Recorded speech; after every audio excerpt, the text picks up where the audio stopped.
Hello everyone. Good evening, guys. Good evening. Hi. Good evening, Anil. Good evening, everyone. I'm audible, right? Audible, visible, all clear, right? Okay. So thank you. Okay. So yesterday, where did we stop yesterday? Point of convergence, right? Point of convergence between India and Nepal. So, if you have any doubt regarding the previous session, so please let me know so that we can take up those doubts and then we can continue with the class. So, any doubts in the previous class, let me know, please. Any doubts? All good? All good?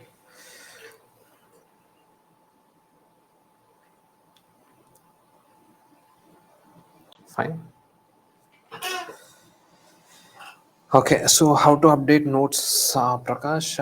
See here, your IR based on your current affairs. So take Indian Express and the Hindu very seriously from your international relation perspective. So in Indian Express, if you get any article from Raja Mohan, so any article regarding from Raja Mohan, so please see to it properly. And in Hindu, if you get any article from Suhasini Haidar, so she is one of the expert in international relation. If you get any article from that, so keep updating your notes on this regard.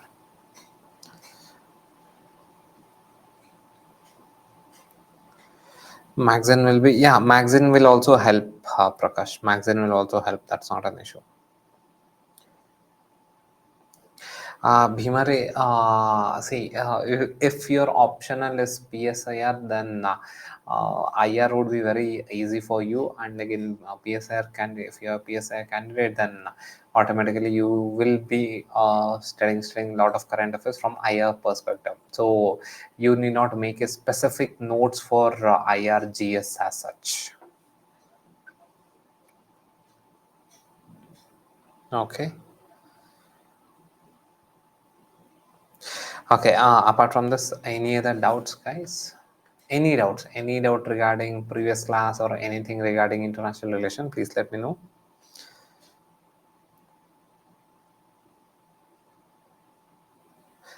Which optional, Shweta? You're talking about PSI or optional? Yeah. Hi. Good evening, Patan.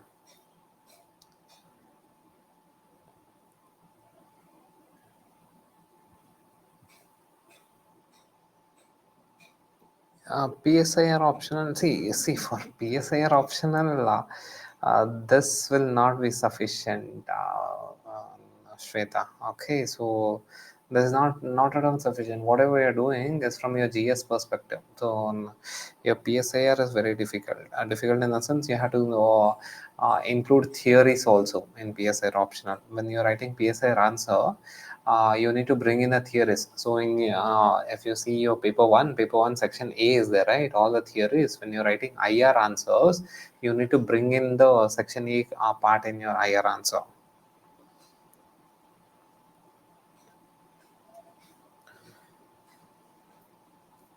Okay. Okay. Avanish. Okay. Track one. Okay. See here, guys. Track one diplomacy means. mm, yeah. Just one second. Okay, track one diplomacy means when government to government, when they engage with each other. Say government of India, and when they engage with any other government officials of a different country, so that is called as your track one diplomacy. Say for example, your IFS officers engaging with the foreign secretaries of, or say foreign delegations of Bhutan, Maldives, etc. So that is your track one diplomacy. Track two diplomacy means the non-government officials. So track two diplomacy are the non-government officials engaging with a different country non-government officials. So that is called as your track two diplomacy. Say for example, university professors and JNU or say Delhi University professors engaging with the university professors of China. because the reason why this track 2 plays a very important role is that it is these professors who give the data, who give all the guidance to the IFS officers. And it is not that your IFS officers or say your external affairs ministry is like super intelligent and they know everything. No, it is these university professors and it is the think tanks who give relevant data and who give suggestions. The final call will be taken by the Ministry of External Affairs, but on what basis? It will be based on the think tank's opinion. It will be based on the professor's opinion. So, and when the professors or Indian professors, when they engage with the professors of say China, so they can discuss the actual issue properly. So that is your track to diplomacy. Okay. Fine. Okay, so let us start with this thing. Okay, point of convergence between Nishant will do that. Will do that. Okay, Bhimare will do that. Bhimare. Okay, so need not worry. We'll do that. End of the class, we'll do it. Fine. Okay, answer rating. Yes, yes, yes. We'll do that. We'll do that. Fine. And how many of you are interested in answer rating? Yeah, how many of you are interested in answer rating? Or hey, are you guys seeing the toppers copy? See what happened, and I know that. See, it's not that I'm just seeing. Sorry. Yes, yes, yes. Yeah, fine. Okay, see here. It is not that you're the first set of students which I'm engaging with. I have seen many students, despite telling a lot of times that your toppers copy is very important, answer writing is very important. Very few of you are even writing answers, or say very few of you are even seeing the toppers copy. Again, here seeing toppers copy doesn't mean that you're just scrolling through the toppers copy like how you scroll the Instagram reels. No, that's not the way. Take the toppers copy and see to it, properly see to it, analyze. Acha, this is the question, how is this topper written? So acha, intro is only 30 words. Okay, let me see another topper. Acha, this topper is also written on 30-40 words. Let me see another topper. So first focus from the introduction perspective. You need not go in detail regarding the content. And in content perspective, just analyze, are they writing any other extraordinary content, or the content is kind of mediocre, or the content that you know, already know it. So that you have to understand, that you have to learn. And you only get conviction that GS 123 is extremely easy by seeing toppers copy, or else most of you will be under the perception that GS 123 is very difficult, but in reality it is not so. The only evidence is that take up toppers copy and see. No? So these are the people who have got rank. It is not just this year. So take up toppers copy of 2022 and see. Take up toppers copy of 2021 and see.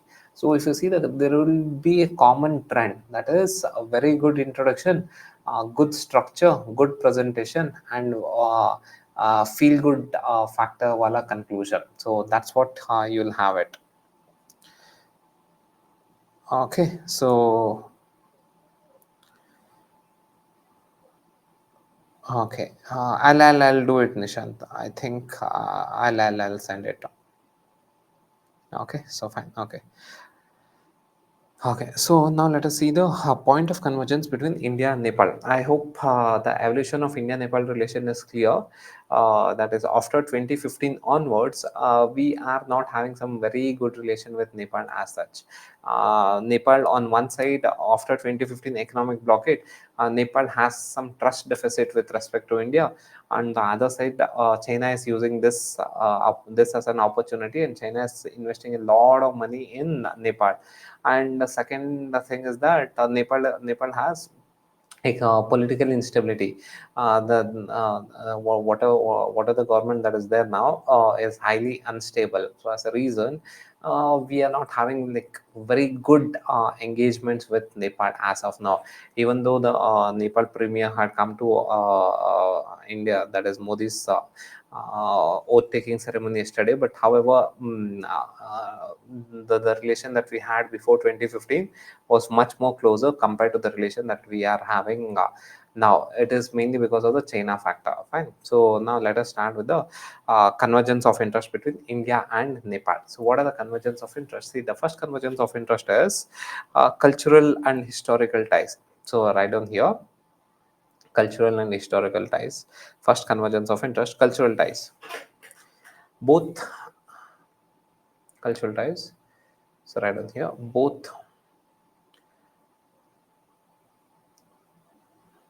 both nations have both nations have deep rooted both nations both nations both nations have deep rooted culture deep rooted cultures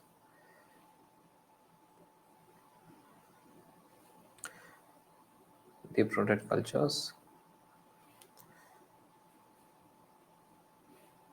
deep rooted cultures promoting cultural exchange promoting cultural exchange promoting cultural exchange cultural exchanges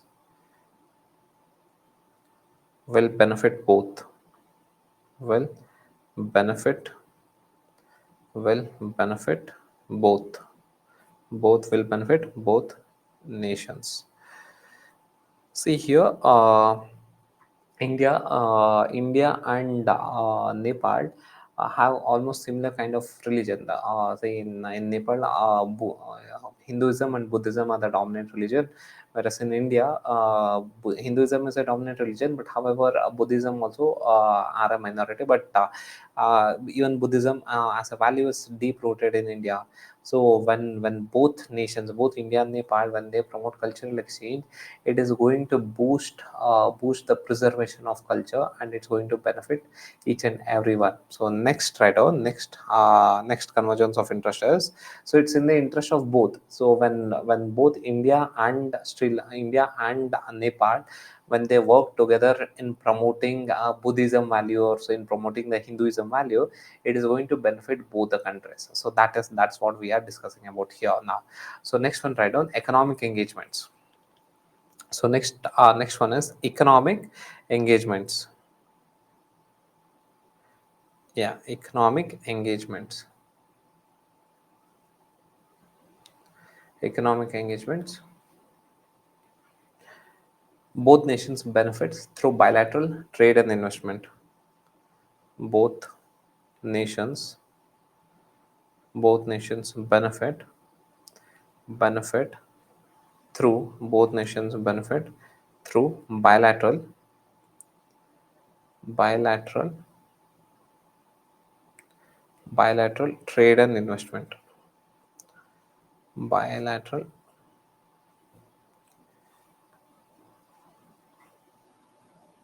bilateral trade and investment. So within bracket you write India is the largest trading partner to Nepal. India is the largest largest trading partner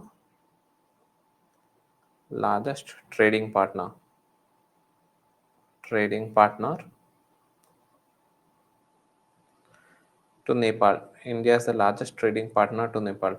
For India, who is the largest trading partner? China. But however, for Nepal, the largest trading partner is India. So next one, right on energy cooperation. Next convergence of interest is energy cooperation. Energy cooperation. Okay, now please everyone listen here for 10 seconds. So Nepal is in a higher altitude, ठीक है, and all on very important rivers of Ganga river system originates from Nepal, and Nepal has a huge number of rivers, Himalayan region, right? So Nepal has huge number of rivers, and it is in higher altitude. So as a reason, Nepal has high potential for HEP. So hydroelectric power projects, Nepal has high potential for HEP, hydroelectric power. Why high potential for hydroelectric power? It has a lot of rivers in higher altitude. So as a reason, we can easily construct HEP power projects over there. So in these rivers, and Nepal has a high potential for HEP. But however, the problem is that Nepal doesn't have money and Nepal doesn't have technology. So because of lack of money and lack of technology, Nepal is not able to exploit this HEP potential. It's not able to reach up to its potential. This is from Nepal side. Now see from India side. From India side, India requires a lot of energy. So whatever the energy that we are producing now is not sufficient. So we require a lot of energy, but the energy production in India is very low. So there is always an energy deficit. Any day in India we are having energy deficit in the sense, if this is the amount of energy that is required, we are generating only this much. So this is the required energy, this is the generated energy. So this is the deficit that we have. Every day India is having this deficit. So we haven't achieved till our actual requirement. So requirement is very high, but however the generation is very low in India. So but see, in on India side, the requirement, we are having energy deficit. On Nepal side, Nepal has the rich resources of HEP, but Nepal doesn't have money and technology. India has money and technology. India also requires a lot of energy. So as a reason, we are in the same page. That is, India and Nepal is in the same page to generate HEP from Nepal. If India invests money and technology in Nepal to construct this HEP, it is going to benefit India, because Nepal will sell that current to India, and Nepal will also have this economic advantage of selling the current to India, and Nepal will also have another advantage of infrastructure development in Nepal. So both India and Nepal are on the same page of developing HEP. If we develop HEP in Nepal, so it is going to benefit India, because Nepal will supply electricity to India. At the same time, if we develop HEP in Nepal, it's going to benefit Nepal in terms of export. Nepal can export electricity to India, and Nepal will also have this growth in infrastructure. So that is the energy cooperation. So right on here, Nepal has high HEP potential. Nepal has high HEP potential. Nepal has Nepal Nepal has high high HEP potential. Nepal has high HEP potential, and India has energy deficit. And India India faces energy deficit. And India faces energy deficit. So developing HEP in Nepal will benefit both, benefit will benefit both nations,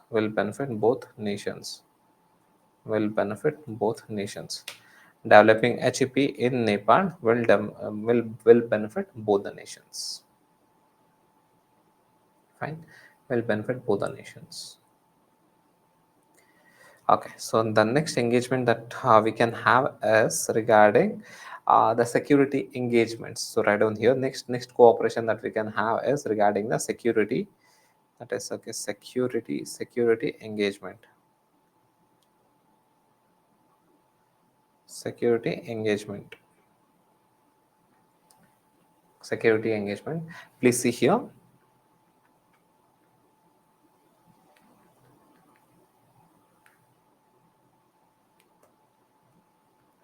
This is Nepal. This is Tibet. This is Tibet region. So yeah, this is center. This is Tibet region. So here in this region, even today, in this region, yeah, here, yeah, in this region, India and Nepal have a joint patrolling. So in this region, India and Nepal have joint patrolling,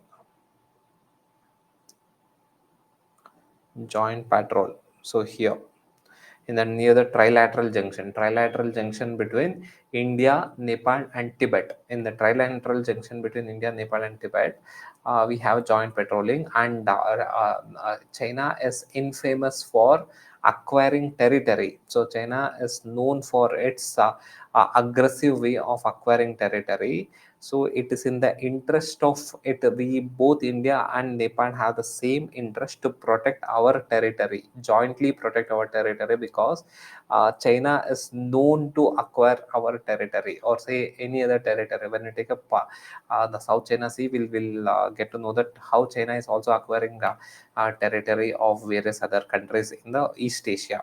So again here, security engagements right down here. Both nations share same interest. Both nations share both nations share same interest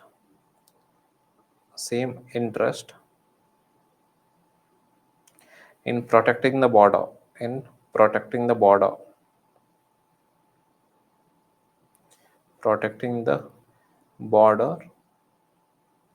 from China, protecting the border from China, protecting the border from China, and also to control terrorism in the region, and also to control terrorism in the region, and also to control terrorism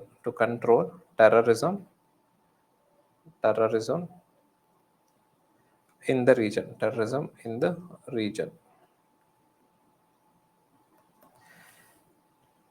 Fine. Okay, next, convergence of interest is regarding disaster disaster management disaster management. So right on here, both nations both nations have similar disasters. Both nations have similar similar disasters. Similar disaster. Which are the similar disasters that occurs in India and Nepal? Which are the most frequent disasters that occur in India and Nepal? So it's earthquake. So earthquake and floods. So similar, yeah, exactly. Earthquake, floods, landslides. Good. Earthquake, floods, landslides.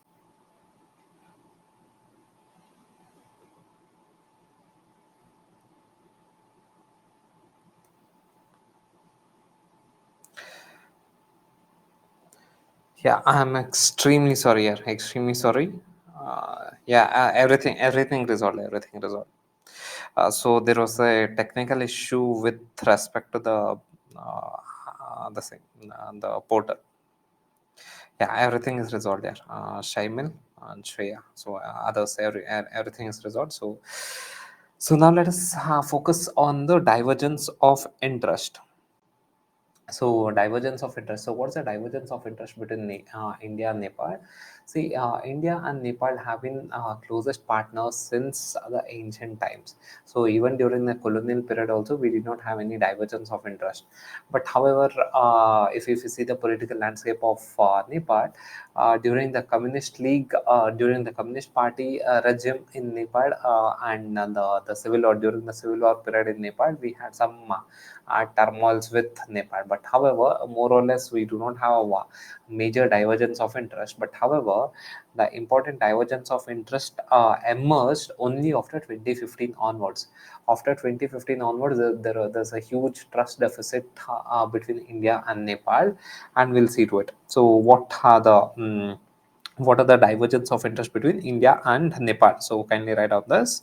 So, divergence of interest between India and Nepal. So write down here, divergence of interest between India and Nepal.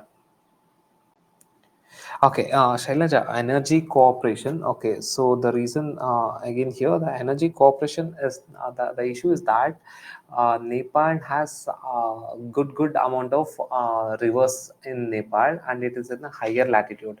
See, in order to have hydroelectric power projects, we require dam construction, and dam construction, if it is done in the higher riparian region, so we can have good potential for HAP.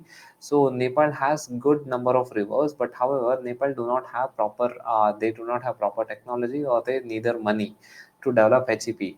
On the other side, India has a lot of energy demands, but we are not able to fulfill those energy demands.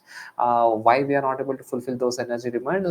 We do not have adequate energy resources with us. So as a reason, on one side, Nepal has a lot of resources, but they haven't reached their potential. They have a lot of resources for developing hydroelectric power projects, but they do not have money, they do not have technology. On the other side, India has energy deficit. In a sense, we are not able to fulfill the energy demand in India. So both India and Nepal can work together in order to develop the hydroelectric power project in Nepal, so that Nepal can sell us the electricity power, which Nepal is doing it also. So we have, in fact, we have India has developed HEP projects in Nepal, and Nepal is selling that electricity to us. So we are buying that electricity also. So it is going to benefit Nepal. At the same time, it's going to fulfill India's energy demands. So that is your HEP project. Fine.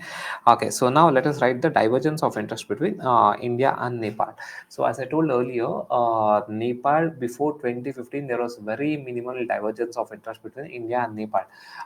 Again, here you have to note the point that the king of Nepal was also pro India. Nepali Congress was also pro India. So as a reason, we did not have major divergence of interest. But after 2015 onwards, one is because of the China's role, and the next one is because of the economic blockade. So we are having a lot of divergence of interest, and this divergence of interest is in the recent times. In the recent times, we are having this divergence of interest. So write down the divergence of interest between India and Nepal. So the first one is Madeshi issue. So Madeshi issue. So what is this Madeshi issue? So please everyone focus here. So this is Madeshi issue. Yeah, this is India. Yeah, here this part is Madeshi. So this is Madeshi, and in Nepal this region is called as Pahadi. So this is Pahadi region. So this is Pahadi. So in Nepal administration, these Pahadis are the dominant compared to Madeshis. So in the recent time, what happened in the right down here in 2015, right down here, the 2015 Nepali constitution, 2015 Nepal constitution, 2015 Nepal constitution did not give did not give adequate adequate representation, did not give adequate representation to Madeshi people, did not give adequate representation to Madesi people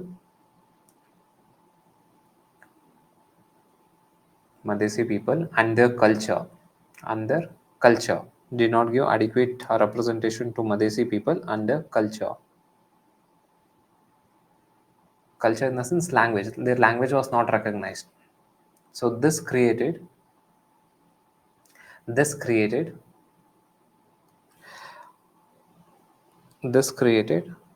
friction between India and Nepal. This created friction between this created friction between India and Nepal,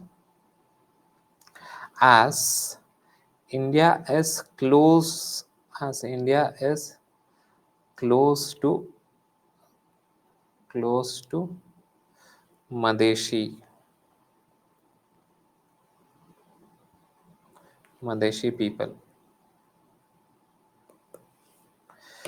Okay, so this Madhesi people, if you consider here, these Madhesi people are as they have similar culture as that of your UP Bihar region. So Madhesi people culturally they are very closely aligned with India, and in the 2015 constitution, Madhesi people culture was not properly protected. Their language was not properly protected. This created an issue. India wanted equal representation. That is, Madhesi people should also have equal representation in the constitution. But however, the 2015 constitution, that's the third constitution in Nepal, did not provide proper security to this Madhesi culture. So, and the next one, this is the recent one that is happening, ongoing border dispute. So, right on here, border dispute and Kalapani issue, border dispute and Kalapani issue,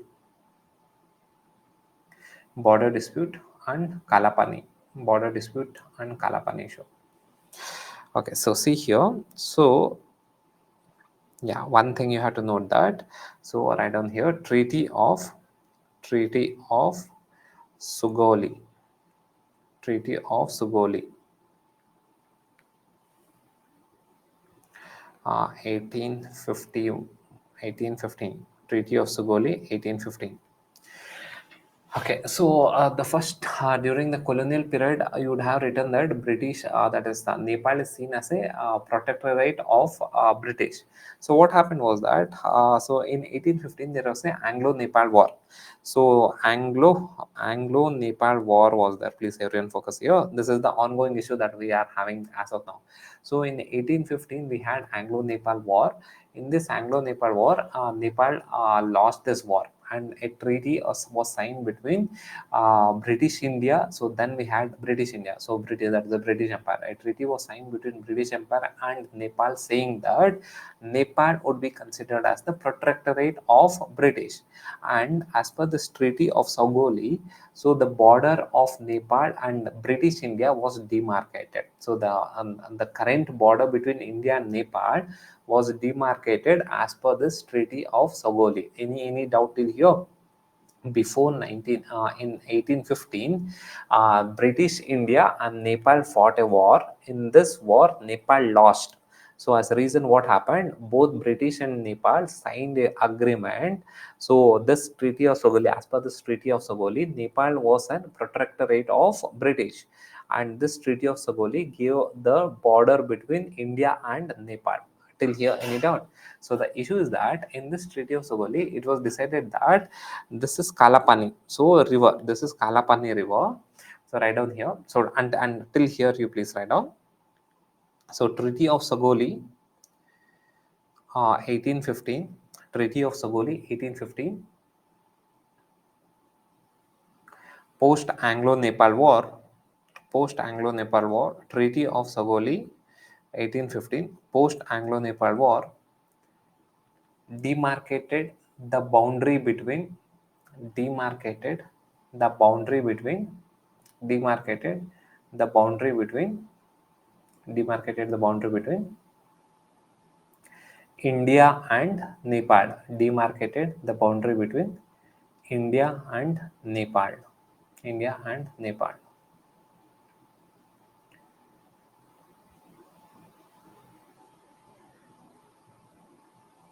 Right on here. The treaty said, the treaty, right on here, as per the treaty, right on, as per the treaty, as per the treaty, as per the treaty, as per the treaty, eastern side of Kalapani, eastern, please see here, eastern side of Kalapani river, eastern side of Kalapani river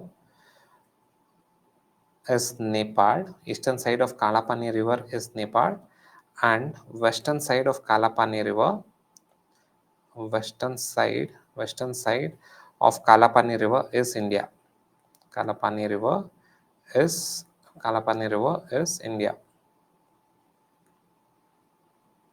Okay, see here. The treaty was very clear. That is, eastern side of Kalapani River is Nepal, and western side of Kalapani River is India. It was very clear.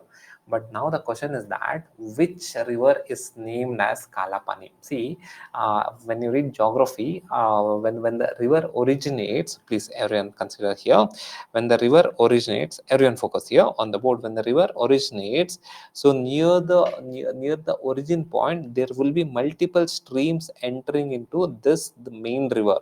So here near the origin point, it is very difficult to identify which stream is the original river. So which stream is the main tributary. So which stream is the main river, and which stream can be considered as a tributary, that is very difficult, because multiple streams, multiple small streams would come and join, and then a big stream would be formed. So this big stream, see here, this big stream is named as Kalapani. Fine. This big stream is named as Kalapani. Here, should we consider A? Let us assume that A, B, C, D. So there are four streams that comes together, and it says that this would be called as Kalapani. Now, stream A, B, C, D. So which stream is the actual Kalapani? That we don't know. The Treaty of Sagoli clearly says that eastern side of Kalapani is Nepal, western side of Kalapani is India. Now the issue is that which river is Kalapani. So please see here, India considers this one. India considers this river as Kalapani river, the river that comes from Lipu Lake towards this one. So India considers this red line as Kalapani. But however, Nepal considers there's one more small stream that comes from Limpodwara still here. So Nepal considers this small stream as this small stream as the Kalapani river. So here the confusion lies. So as per Nepal, eastern side of this one, this is the eastern side of this. So this belongs to Nepal, and western side of this stream belongs to India. But India considers this red line. India considers this red line, this river as per the river, that the stream that passes from Lipu Lake to Kalapani region. So India considers this as the river, the original Kalapani. So as per this Uttarakhand region. So as per this Uttarakhand region, this part belongs to India as per India's consideration. But as per Nepal's consideration, Nepal is considering another tributary as a original Kala, or say the main Kalapani river. So this is the dispute that is causing. Any doubt over here? Treaty of Sagoli clearly states that eastern side of Kalapani river is Nepal, western side of Kalapani river is India. But which river is Kalapani is now the dispute. So if we consider one stream, the stream which India is considering as the main Kalapani river, so if we consider this stream, so whatever we are having now, Uttarakhand that's one part of Uttarakhand belongs to us. So this region would belong to us. So here, this region would belong to us if India, whatever river which India is considering. But Nepal is telling the main Kalapani river starts from Limpiadura. So from this Limpiadura, this is the main river, main stream that starts from Limpiadura. So that river has to be considered as Kalapani. So this is Nepal's opinion. So this has created a dispute between India and Nepal. Now again, the disputed area is under India's control itself. The disputed area is under India's control only. Okay, so see here, I'll quickly explain. So it is something like this. So this is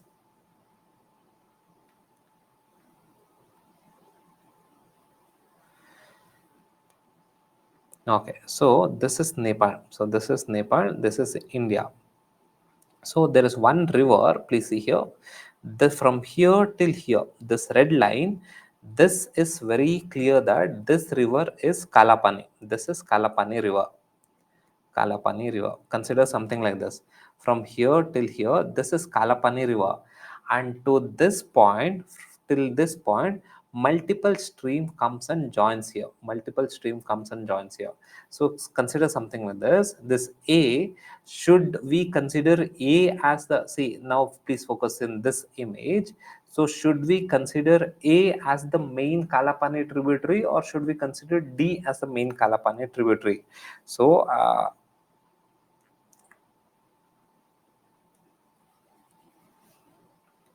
yeah, it is something like this. Now please focus here. See, there is one river. So till this point, there's one stream coming here. There's another small stream coming here. Fine. So this point is, this is Kalapani river. So this is Kalapani river. This is Kalapani. Please everyone see here. This is Kalapani river.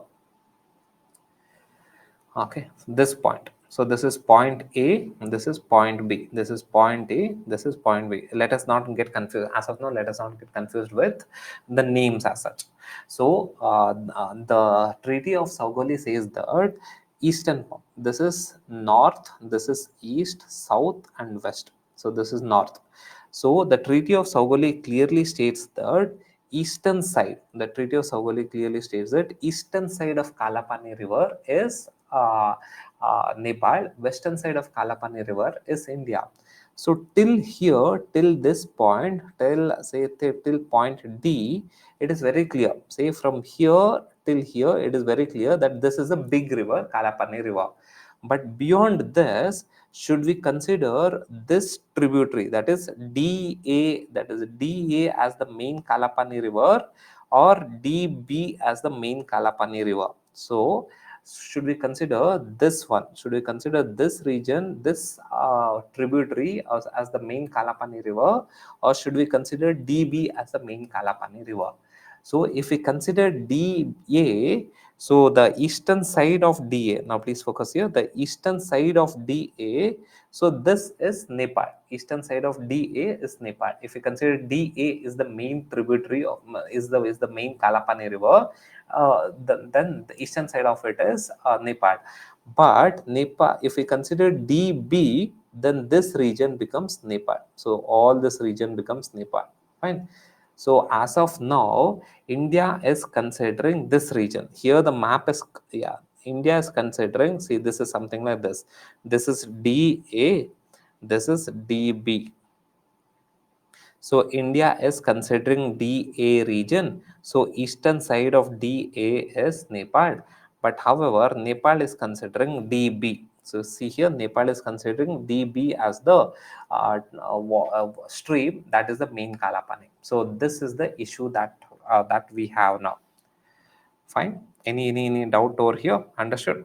The simple concept, the simple doubt, issue is that which is a Kalapani, original Kalapani? Is DA the original Kalapani river, or DB the original Kalapani river? From here, it is very clear. That is beyond D, it is very clear. So this is the Kalapani river. So near the origin point, multiple rivers are joining to this Kalapani. So which one is the Kalapani river, that we don't know. So India is considering DA as the Kalapani river, Nepal is considering DB. So now consider here, India is considering this DA, Nepal is considering DB. From here, it is very clear. So this part is very clear. So this blue part is very clear, but this we have a confusion. So this is creating a dispute. Fine. Okay.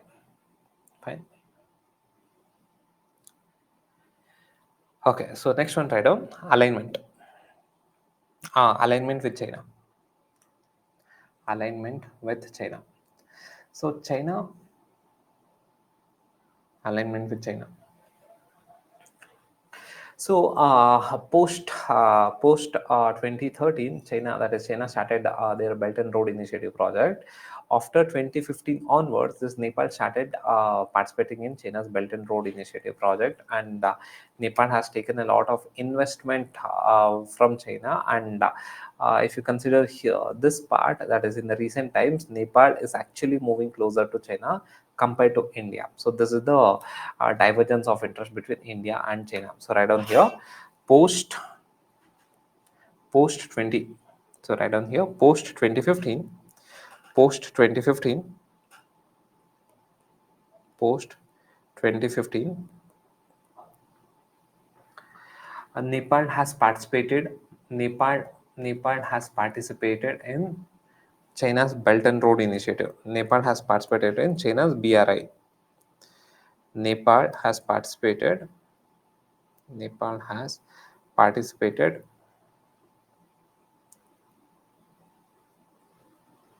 in China's BRI. Nepal has participated in China's BRI.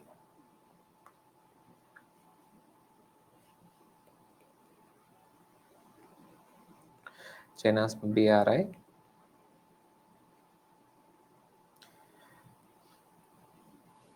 This goes against against India's interest.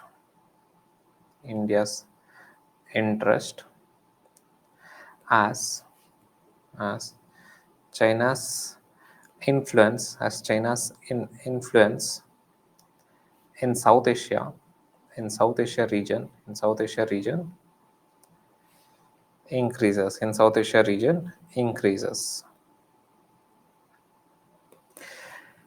Okay, so these are the broad issues between India and Nepal, broad divergence of interest between India and Nepal. So next, write down converge measures that is way ahead, way ahead to overcome the divergence of interest, to overcome the divergence of interest, overcome the divergence of interest. The first one is again diplomatic engagements. First one, diplomatic engagements, diplomatic engagements, diplomatic engagements. Next one, strengthening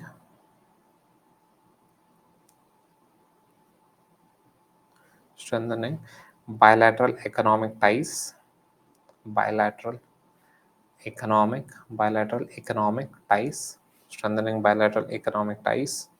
Third one, strengthening people to people contact. Yeah, strengthening people to people contact, strengthening people to people contact.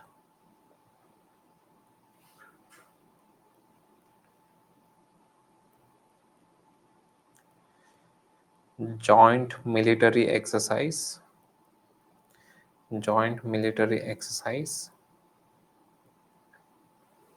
to boost confidence, to boost confidence and trust, to boost trust and confidence, trust and confidence, confidence, to boost trust and confidence, to boost trust and confidence on each other, to boost trust and confidence on each other. Fine. So this is your India Nepal. Now let us start with India Bhutan. Okay, so India Bhutan relation. Bhutan, with respect to Bhutan, it is one of the closest ally to India as of now. If you consider which neighbor is the closest to India today, it is Bhutan is the closest to one of the closest, one of the closest ally of India. And Bhutan, if you understand, if you analyze the Bhutan's political landscape, it is quite interesting. So I'll explain about Bhutan's landscape. So just write on this India Bhutan relation. India Bhutan relation. Okay, India Bhutan relation. I'll just give a summary about India Bhutan relation, then we can go in detail. So this India Bhutan relation is very cordial since beginning. Since ancient time itself, we are having a close cooperation with Bhutan, say be it in terms of trade or be it in terms of cultural exchanges, that is spreading of Buddhism in Bhutan. And even during the colonial period, Bhutan was one of the closest ally of British India. So after independence, immediately we signed a treaty of friendship, and Bhutan is considered as one of the important closest ally to India. And after independence also, we never had any issues with Bhutan. So we had issues with Nepal. So that is during Maoist insurgency, we had issues with Nepal. Currently post 2015, we are having issues with Nepal. We had issues with Bangladesh, we had issues with Sri Lanka, Pakistan, Afghanistan. We have issues with almost all the countries except Bhutan. Even with Myanmar, with all our neighboring countries, we have had one or the other issues. But however, with respect to Bhutan, we never had any big issues as such. But what are the issue that we are having with Bhutan? It's like only from the environmental perspective. It's not like a very serious issue that we have. So Bhutan says that India, because of India's economic growth, the environment is getting affected in Bhutan. So this is the only issue that we have. But apart from that, we do not have any big issue as such. So you can consider Bhutan as similar to one of our Indian states only. So there is no major divergence of interest between India and Bhutan. So what are the divergence of interest that is there? That is very very trivial. It's of not much major importance as such. Fine. So one of the main reason why Bhutan is the closest ally is because of the Bhutan's political landscape evolution. Now, just parallelly compare Bhutan's political landscape, that's a political landscape evolution with respect to Nepal. So, what happened in Nepal? So, in Nepal, there was a protest. Nepali Congress protested against the king because there was no democracy, right? That's the reason why Nepali Congress fought against the king, protested against the king, and then the king accepted for the preparing of constitution. So, when was the first constitution that was prepared in Nepal? It was in 1959. So in 1960, what happened? 1960, what happened? The king dissolved the government because in after 1959, the king lost the power. So the king dissolved the government. So on and off, there's a political power struggle in Nepal. But now compare Nepal with Bhutan. In Bhutan, the king he himself is giving away his power. The king himself has has promoted multiple political parties. The king himself has created a parliament, has allowed to create a parliament. The king himself has promoted elections. The king himself has promoted a democracy in the region. So again here in Bhutan, it is not a bottom up approach. The demand for democracy was not a bottom up approach in Bhutan. The king he himself delegated all his power. The king he himself reduced his power. So this is the difference between Nepal and Bhutan. So in Bhutan there was never a civil war at all because the king he himself started giving away his power, and the king he himself is promoting elections democracy in Bhutan. So this is what is happening in Bhutan. So just write the political landscape evolution. So write in here political landscape evolution in Bhutan. No, it is no, Gaurav. Bhutan is a sovereign country. It is not under India's protectorate. But however, during British Empire, Bhutan was considered also as a British protectorate. Okay. Okay. So write down here, political landscape evolution of that is a political landscape evolution. So write down here in 19 write down here post 1950s post 1950 the king established post 1950 post post 1950 1950 the king established the king established the king established established National Assembly. So National Assembly is like our parliament. So in India we have parliament. So in Bhutan it is known as National Assembly. National Assembly. National Assembly. National Assembly. So again, initially in the beginning only the king did not delegate all the powers. So initially the parliament was established in order to provide advice, in order to give advice to the king. So initially, look at how the kingdom, look at how the family, the king's family is giving away the powers. So in 1950, the king established 1953 to be precise. In 1953, the king established National Assembly. But however, the powers of National Assembly was such that it had only advisory powers. In a sense, it could only recommend recommend the decisions. It did not have a real power as such. But however, later on, what happened in 1990s? Right on here, in 1990s, his son, that is the fourth king, that is his son, so he gave away the real powers to the National Assembly in 1990. Right on here, uh, national assembly national assembly national assembly got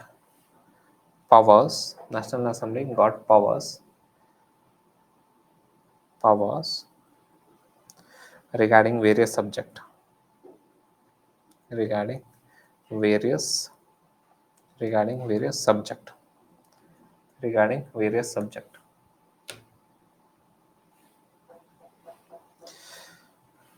Yeah, he also established independent judiciary. He also established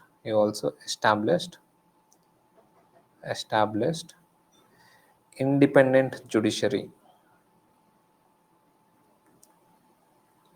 Independent judiciary. Independent judiciary.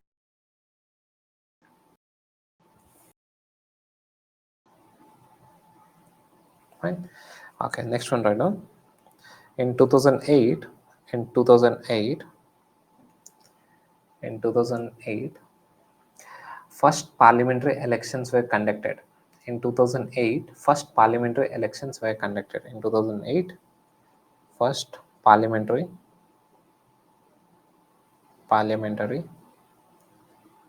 elections.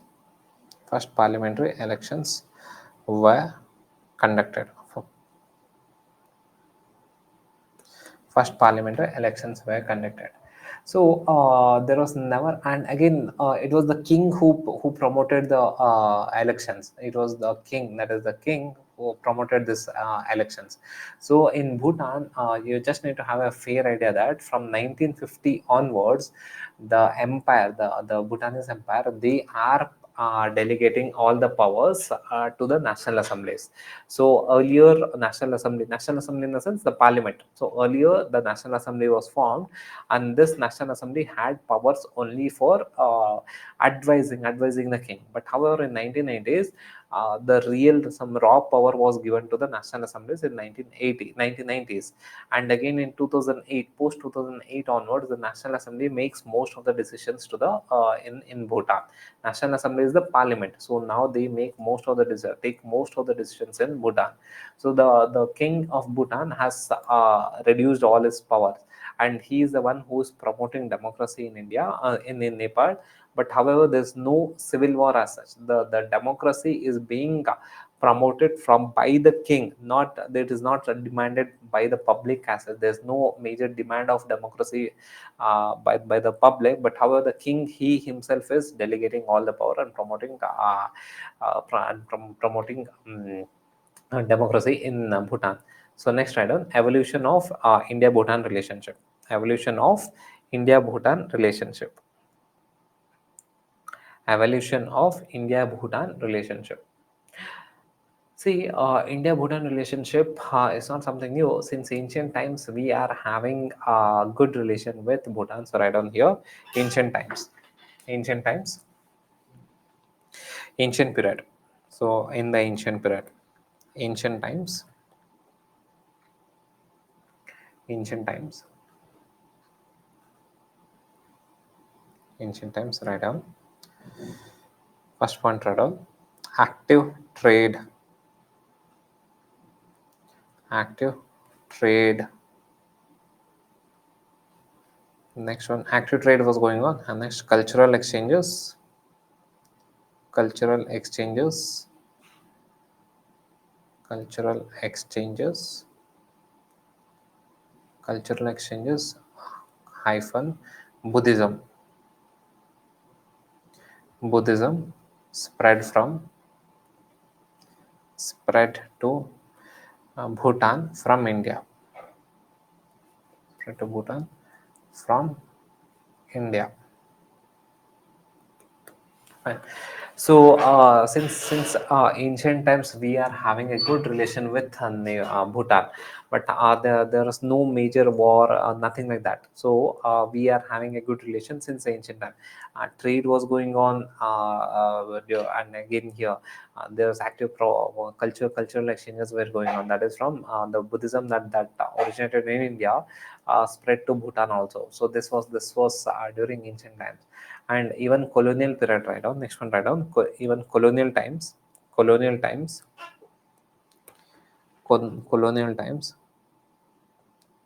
colonial period. And again here, write down here, colonial period. Colonial period. So again here in the colonial period, uh, we uh, we had a very cordial relation with Bhutan. That is, British India had a very cordial relation with Bhutan. So right down here, colonial period, British India, British India maintained good relation, maintained good relation with Bhutan.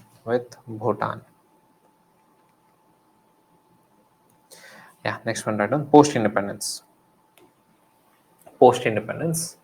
So right on here, post independence. So in 1949, so India and Bhutan signed a treaty of friendship.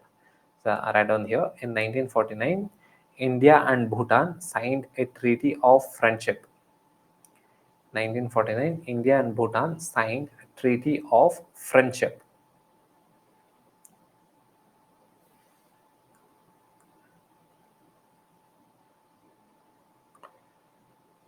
where India, 1949, India signed 1949, India signed a treaty of friendship with Bhutan, where India where India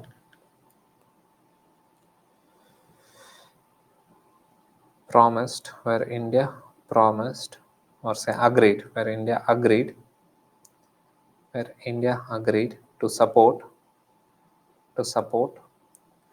Bhutan, Bhutan in its in its foreign affairs, in its foreign affairs. Even today, even today, India is the one who is representing Bhutan in World Bank and IMF. So the Bhutan has not directly sent their representative in World Bank and IMF. It is India who is also seen as a representative of Bhutan in World Bank and IMF. There are no separate delegation of Bhutanese people from Bhutan to World Bank or IMF. It is India. If India is delegated, if Indian delegates go to World Bank or IMF, they are also considered as a delegate of Bhutan. So because in 1949 Treaty of Friendship, it was agreed that India will take care of Bhutan's foreign affairs. So all the foreign affairs things, India will take care of that one. So it was agreed in 1949. And again here write down,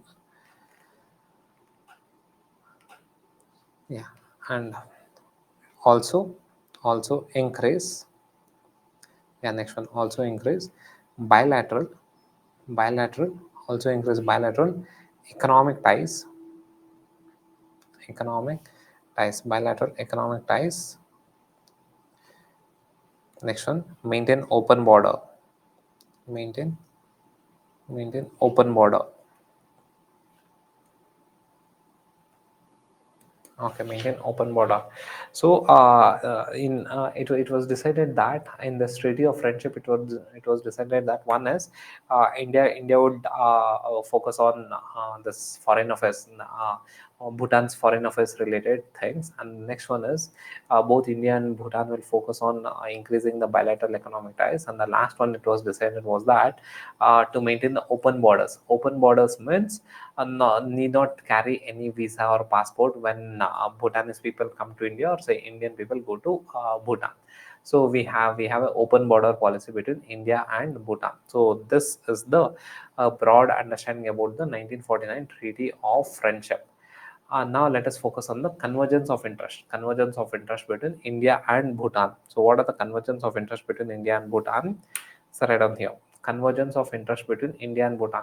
See, Bhutan is one of the closest ally. You can consider Bhutan. It's not officially you can write it, but you can consider Bhutan as one state of India, as one of the state of India. So there's no major divergence of interest as such. So India and Bhutan are almost all in the same page in almost every aspect. So see, if you consider China has invested money in Sri Lanka, Bangladesh, Myanmar, Pakistan, Afghanistan, Maldives, all the neighboring countries. In all the neighboring countries, China has invested money except in Bhutan. So now Bhutan is having a talks with China, but however, Bhutan has not accepted Chinese money, and Bhutan has not accepted to participate in Belt and Road Initiative. So if you consider after 2013 onwards, it's almost more than a decade. Since 2013 onwards, China is pushing Bhutan to join Belt and Road Initiative project. But however, Bhutan has never joined Belt and Road Initiative project, and it is except Bhutan, all the India's neighboring country have joined China's Belt and Road Initiative project. So you can consider that Bhutan is the closest ally that India has in our neighborhood. So there are no major divergence of interest between India and Bhutan, but only in the recent times regarding environment. So apart from that, there are no major divergence. What is that divergence of interest? We'll see to it. But however, we have a lot of convergence of interest because Bhutan can be considered as another state of India itself. So it's something like this. Your West Bengal, it's similar to your West Bengal, or say Bhutan can be considered similar to another Sikkim also. But however, it's completely wrong to tell that Bhutan is a state of India. It's completely wrong. You cannot tell that.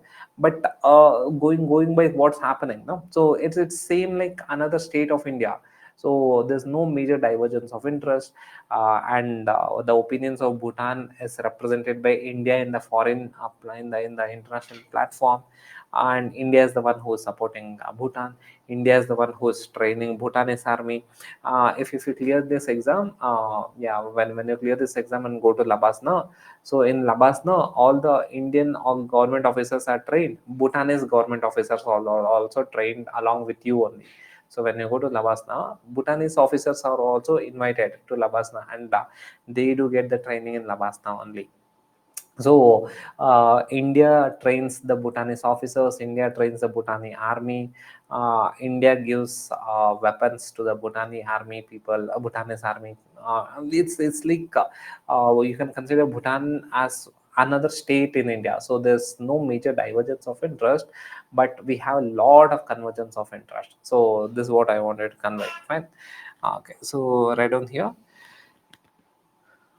Yeah, point of convergence between India and Bhutan. Okay, best friend forever, Nishant. Okay, BFF. Yeah, Bhutan can be considered as BFF. Okay, okay. So right on here, divergence of convergence of interest. See, like Nepal is also an Himalayan region, so it has huge number of rivers. But Nepal doesn't have money. Nepal doesn't have technology for the construction of hydroelectric power projects. So for the construction of these kind of hydroelectric power projects, they do not have money. And on the other side, India doesn't generate adequate power, adequate electricity.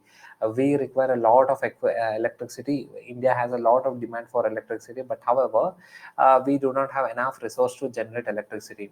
whereas the Bhutan has a lot of resource for generation of electricity, but Bhutan doesn't have money, Bhutan doesn't have technology to develop these kind of HEP projects.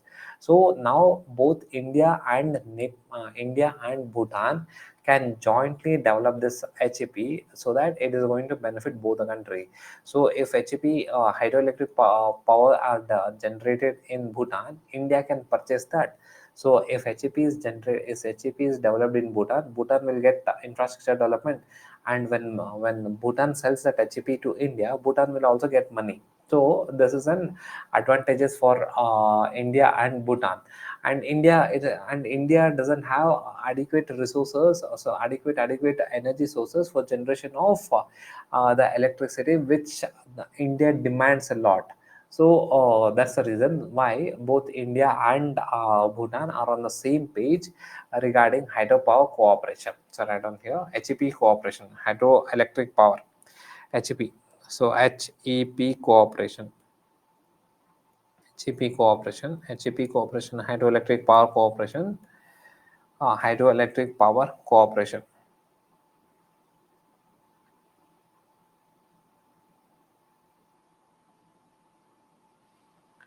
Okay.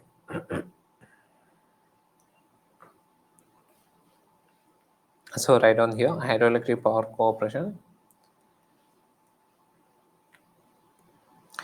Bhutan has high potential of HEP.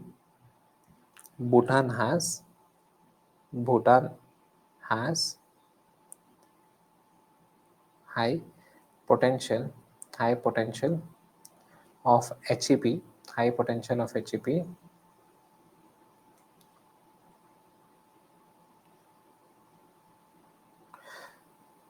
but it is underutilized. But yeah, but it is underutilized.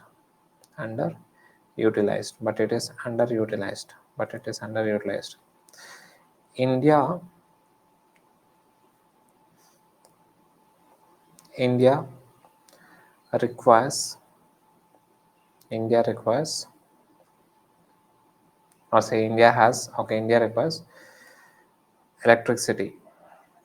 India requires electricity. Yeah, electricity for development.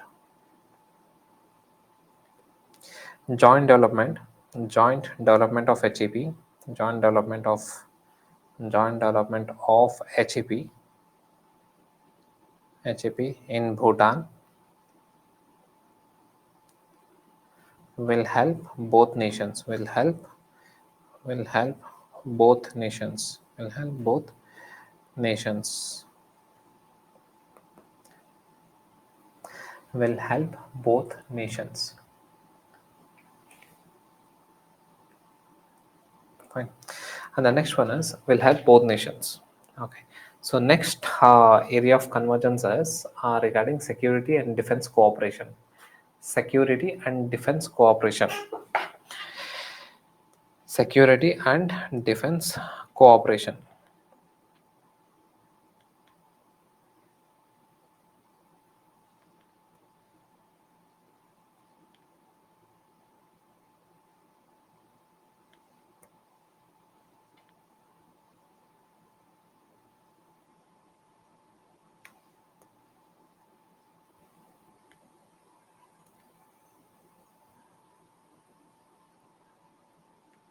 Okay, so see here. So this is Bhutan. This is India. This is your Sikkim. So this is Sikkim. This is Bhutan.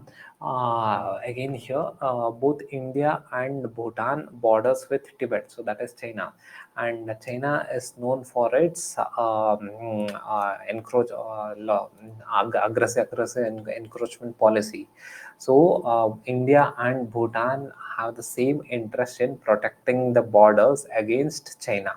So now, so what happened? What's happening currently is that China is kind of pressurizing Bhutan to accept China's investment in Bhutan, and China wants Bhutan to participate in Belt and Road Initiative project, and this talks are going on, still not yet been finalized. So this is the not exactly an issue, but the talks are going on. But Bhutan has not accepted Belt and Road Initiative project, but the talks are still going on. So and again here, both Bhutan and India have the similar interest in protecting the border against China. So right on here, that is joint security and defense cooperation. Both nations have same interest. Both nations have same interest in protecting the border from China. Both nations, both nations have same interest, same interest in protecting the border, in protecting border from China, protecting border from China, protecting border from China. Fine. So security, defense and security, we have a that is we have a convergence of interest. Our next convergence of interest is regarding economy and trade.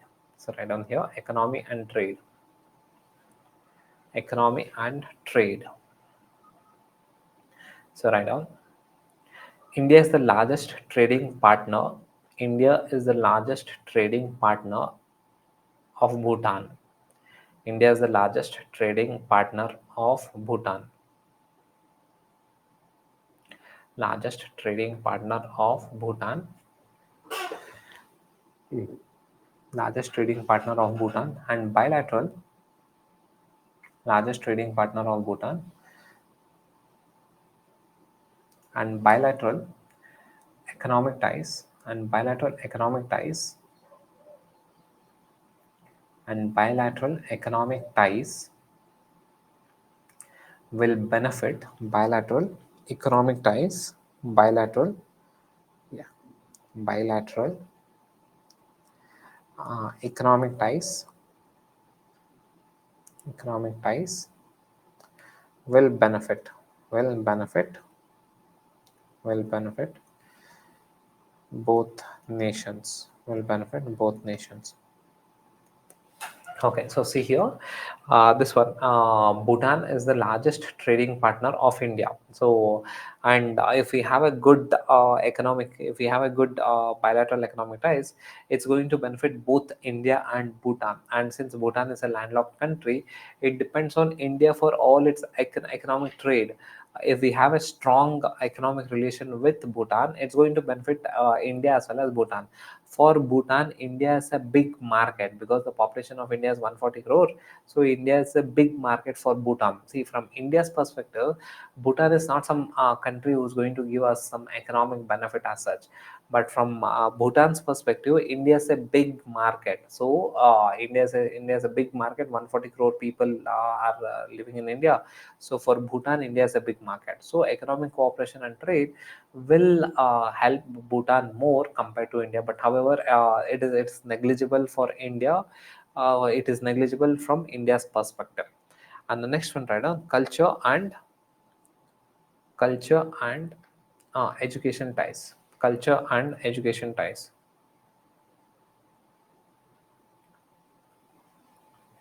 Protecting and promoting. Protecting and promoting. Protecting. Yeah. Protecting and promoting common culture, protecting and promoting common cultures, common cultures like Buddhism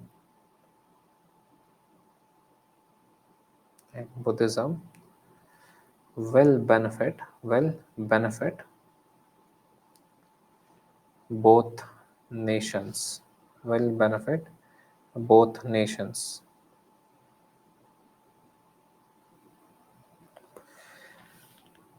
will benefit both nations. Okay, so this that is culture and education ties. India and Bhutan have a common culture, so that is Buddhism. So by protecting, that is by promoting and protecting the cultures of Buddhism, it is going to benefit both the nations. So these are the broad convergence of interest between India and Bhutan. So now let us see the divergence of interest between India and Bhutan. So divergence of interest between India and Bhutan. So it's 6:35 now. Please come back by 6:45. Break Sakshi. Okay, ठीक है. Okay,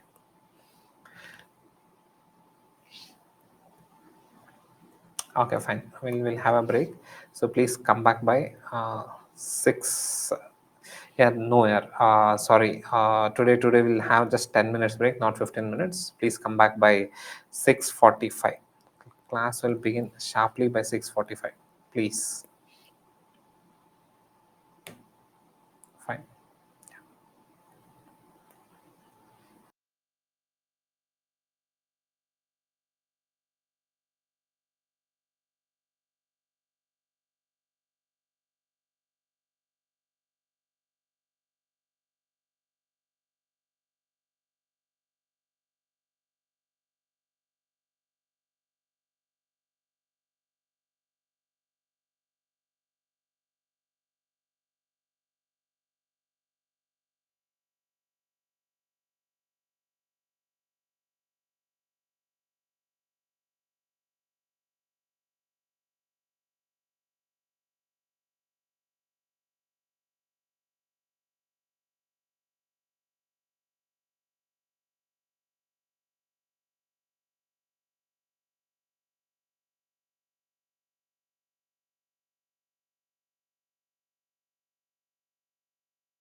Yeah, hi.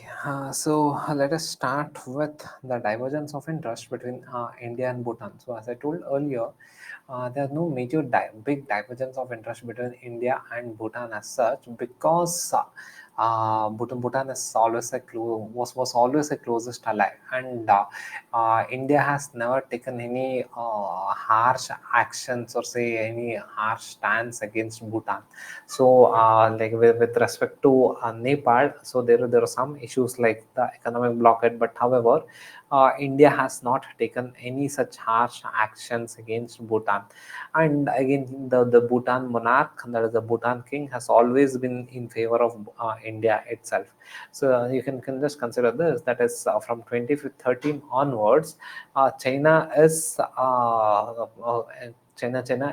forcing Bhutan to participate into Belt and Road Initiative project. But however, Bhutan has not accepted this one. So it shows that Bhutan is one of the closest allies. So as a reason, there are no big divergence of interest as such. But what are the divergence of interest that is there? That is like kind of quite trivial in the sense, not a big scale as such. Fine. Okay.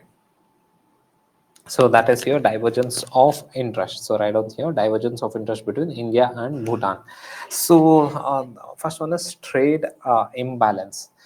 And divergence of interest between India and Bhutan. The first one is trade imbalance. See here, from India's perspective, that is from India's perspective, we export a lot of commodities to Bhutan, because India is a big country. We have a lot of potential. We are exporting a lot of goods to Bhutan. But however, we are not importing much from Bhutan. So this is causing trade imbalance. Trade imbalance in the sense, Bhutan is buying a lot of Indian goods, but however, India is not buying a lot of Bhutanese goods. So this is causing trade imbalance. So write down here trade imbalance. Why there's a trade imbalance? It's very obvious that India is a big country, so it's not that Bhutan can offer us something which Indian states cannot produce. So whatever Bhutan say, Bhutan has competitive edge in terms of giving us cheap electricity. So apart from this, there's no major goods or any services which Bhutan has a competitive edge where we can get cheap products from Bhutan assets. There's nothing like that. Bhutan is a small country. It is not that Bhutan is producing something very unique that's only available in Bhutan. So there's no big products as such. So that's the reason why Bhutan is not able to export a lot of goods to India. But however, from India's perspective, if you see, Bhutan is completely dependent on India. So India exports almost everything to Bhutan. So be it your fuel, gas, food, ration, well, almost everything. India exports almost everything to Bhutan, because Bhutan is a landlocked country and it has to depend on India for almost everything. So that's the reason why Bhutan has a high export. India exports a lot to Bhutan compared to India. So this is causing trade imbalance. So write down here trade imbalance. Bhutan has trade deficit with India. Bhutan has trade deficit. Bhutan has trade deficit. Bhutan has trade deficit with India. Bhutan has trade deficit with India. Trade deficit with India. Within brackets, right? India exports more compared to its imports from Bhutan. India exports more compared to India exports more it compared to imports from Bhutan. Compared to imports from Bhutan. Okay, trade deficit with India. So this is the main issue. But there are no border disputes as such. There are no violence between India and Bhutan. So we don't have any major issues as such between India and Bhutan. And the next one is right on here, HEP implementation issue. HEP hydroelectric projects, hydroelectric power projects, that is HEP implementation issues. HEP implementation issues.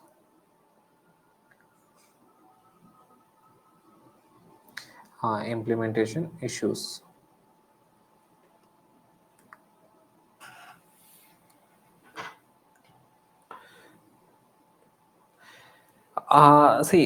Bhimare, it is not a concern for India as such. So we are discussing the divergence of interest.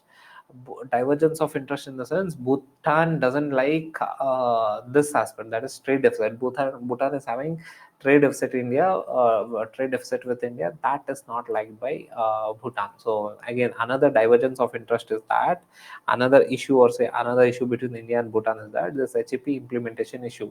So the issue with India is that India has signed an agreement to construct hydroelectric power projects in Bhutan. But however, there is a huge demand. There is this huge delay in this HEP construction, and again, the Bhutanese people consider this HEP as an detrimental to environment. So there are two things. On one side, see again here within Bhutan, one section of the Bhutanese people consider that the HEP which India is implementing in Bhutan will cause environmental impact. The other section in Bhutan, they are considering that India is not implementing the HEP projects quickly. There's a huge delay in the implementation of the HEP projects. And again, what are the HEP projects that India is implementing there? We are having an issue with the revenue sharing. See, in India is not implementing HEP, or say developing HEP project for free in Bhutan. So we will be getting electricity from Bhutan. But however, how much electricity at what rate? This there is a friction in this cost. So right down here, HEP implementation issues, the revenue sharing, the revenue sharing again here, revenue sharing. Next one, revenue sharing, revenue sharing of HEP,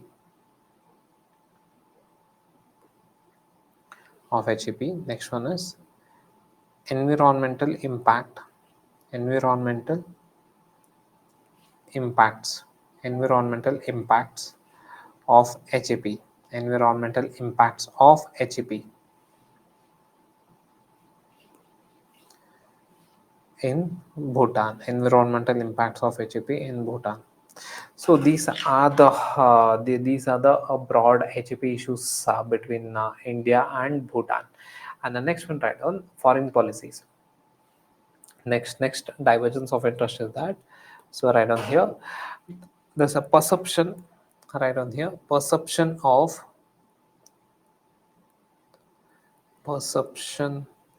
in Bhutan that that India is influencing, that India is influencing, that India is influencing Bhutan's Bhutan's foreign policy, foreign policy, which is compromising its sovereignty, which is compromising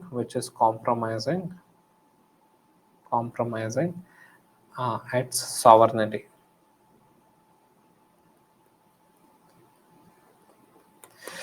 Okay, so in the recent times, again, this is not a big issue as such. But however, there is a perception that India is forcing Bhutan to not to engage with China. Again, this is a perception that is emerging in Bhutan.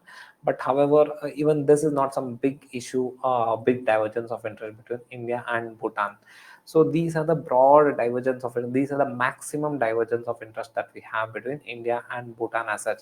But however, whatever the divergence of interest that we are seeing between India and Bhutan is very, very trivial. It's of no big issue compared if we compare this with all other neighboring countries. Fine. So this is the end of your India Bhutan relationship, and India Bhutan relationship is one of the closest. They are the closest partners. Fine. Okay, so now let us write down India. Now let us write down India. Which flag is this one? So which flag is this? Can someone answer? Which flag is this?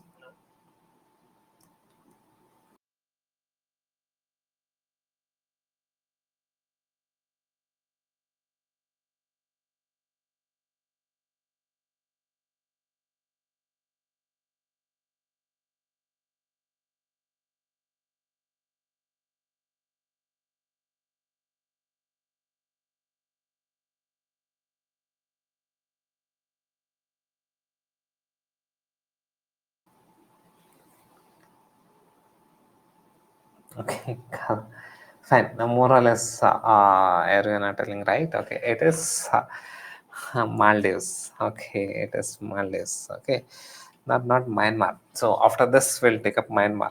So this is Maldives. Okay, so Maldives, I'll give you a broad idea about Maldives relation. That is India-Maldives relation.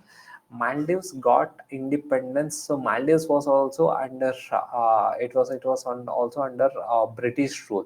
So whatever India suffered from, whatever the ways in which India suffered, even Maldives also suffered under British rule. So Maldives got independence in 1965. So after that, we are having, again, see here, the advantage in Nepal. Even though Nepal did not have democracy, the Nepal king was in our favor. Okay? But whereas in Bangladesh, when Bangladesh had military rule, that is from 1975 till 1990, when Bangladesh had military rule, this military was not in favor of India. But however, in Maldives, there was a military rule. Initially, when Maldives got independence, there was one election, and that was a sham. The election was not proper, and then there was a military rule immediately. So Maldives had only 3 years of government initially, from 1965 till 1968. You need not know each and everything. Just have a broad understanding. 1965 till 1968, only for 3 years, Maldives had some decent level of government with high level of political instability. From 1968 till 2008, almost till 2008, so we had military rule in that is autocrat government in Maldives. But however, the good thing was that this military rule, this autocrat government was in favor of India. So that was a good thing. Even though there was no democracy in Maldives, it was a good thing for us. That is, the autocratic government in Maldives was in favor of India. So Maldives actually got independence in 2000. Democratic government in 2008. From 2008 onwards, please see here, there are two parties. So like in Bangladesh, Awami League and Bangladesh Nationalist Party. Similarly, in Maldives, there are two political parties are there. So in this, you need not know the name as such. I'm just giving you a broad idea regarding Maldives. So the political evolution in Maldives. So there are two parties in Maldives. So one party is pro-India, another party is pro-China. Like in Nepal, Nepali Congress is pro-India, the Communist Party is pro-China. Similarly, in Maldives, there are two parties. One party is completely pro-India, another party is completely anti-India. It's like literally anti-India and pro-China. Whereas if you consider Nepal, just draw a parallel with Nepal. In Nepal, the Communist Party is there, right? They are not vocally anti-India. They are pro-China, but we cannot call them as completely anti-India. But whereas in Maldives, it's extreme. One party is completely pro-India, on other party is anti-India plus pro-China. So the current Maldives government that we have, Mizu, okay, he is anti-India and pro-China. But however, it was a surprise that he came to India in the swearing ceremony. It was literally a surprise. So 2 or 3 weeks back, he asked all the Indian armies, Indian military forces, to go away from Maldives. That is, vacate Maldives. It was just 3 and a half weeks back. But now, yesterday it was a surprise. To be frank, I did not expect him to visit India. So he visited India, but let us see what happens. But however, this Maldives government, the current Maldives government, is completely anti-India. The slogan on which this Maldives government, the current Maldives government, was elected was, this was the slogan, that is India out. The campaign was India out. So India out was the campaign. India out was a campaign. Okay, so like say for example, Sabka Saath Sabka Vikas was the campaign of the BJP government. So similar to that, the current Maldives government, the campaign slogan was India out. So on this campaign, the current government was elected. So and it's not a small victory as such. It was a big landslide victory. So it was a big landslide victory, and again the current government is completely anti-India. So this is the broad understanding about India and Maldives. That is the Maldives political development. And here you need to consider two things. The Maldives autocratic government was there, right? So Maldives got independence in 1965. In 1965, it got independence. Till 1968, till 1968, there was one democratically elected government. After independence, till 19, within just for 3 years, there was one democratically elected government, but with a lot of political instability. From 1968 till 1968 till 2008. So this was your democrat. It was autocratic government. It was kind of a military rule. 68 till 2008, it was kind of a military rule. For solid 40 years, it was a military rule. But the good thing was that military rule in the sense autocratic government. The good thing was that this autocratic government was pro-India, not pro-China. In fact, not anti-India. It was completely pro-India. So 2068, 1968 till 2008, pro-India. From 2008 onwards, we are having democracy in Maldives. Proper democracy in the sense, elections are conducted on regular basis. So regular elections are conducted. So from 2008 onwards, there are two political parties, broadly two political parties. One political party is anti-India, completely anti-India and pro-China. Another political party is pro-India. Whenever the pro-India party is there, India has a very good relation with Maldives. Whenever we have anti-India party, the current government, the Mizu government, the current Mizu government's party, so that is anti-India. In fact, the current government is anti-India and pro-China. That is more deadly combination. So we should see how things works out in the future. So this is the broad political evolution of Maldives. So now, why Maldives again here boycott Maldives campaign, Sony. Okay, all this boycott Maldives campaign and all, it's just your social media hype. So see, all these things doesn't work in international relation or in diplomacy. So if boycott Maldives campaign was a big hit, then why did the Indian government invite Maldives president to offer the swearing in ceremony? So, why did it invite? Now, it's a good question. So, why did the government of India invite Maldives president to India? What's the reason? So, this Maldives president won election on the basis of the slogan "India Out." A big campaign was run by this president known as India Out campaign. On this basis, he won the election, but still we are inviting him. So all this nonsense of Maldives, what is it? Maldives boycott Maldives and not going to Maldives. This did not work out. What's the reason? Why Maldives is important for us? Maldives is like very crucial for us, because if you see here, India is the India is seen as a net security provider in Indian Ocean.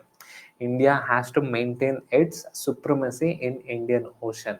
So if India has to maintain its supremacy in Indian Ocean, India needs to control Indian Ocean.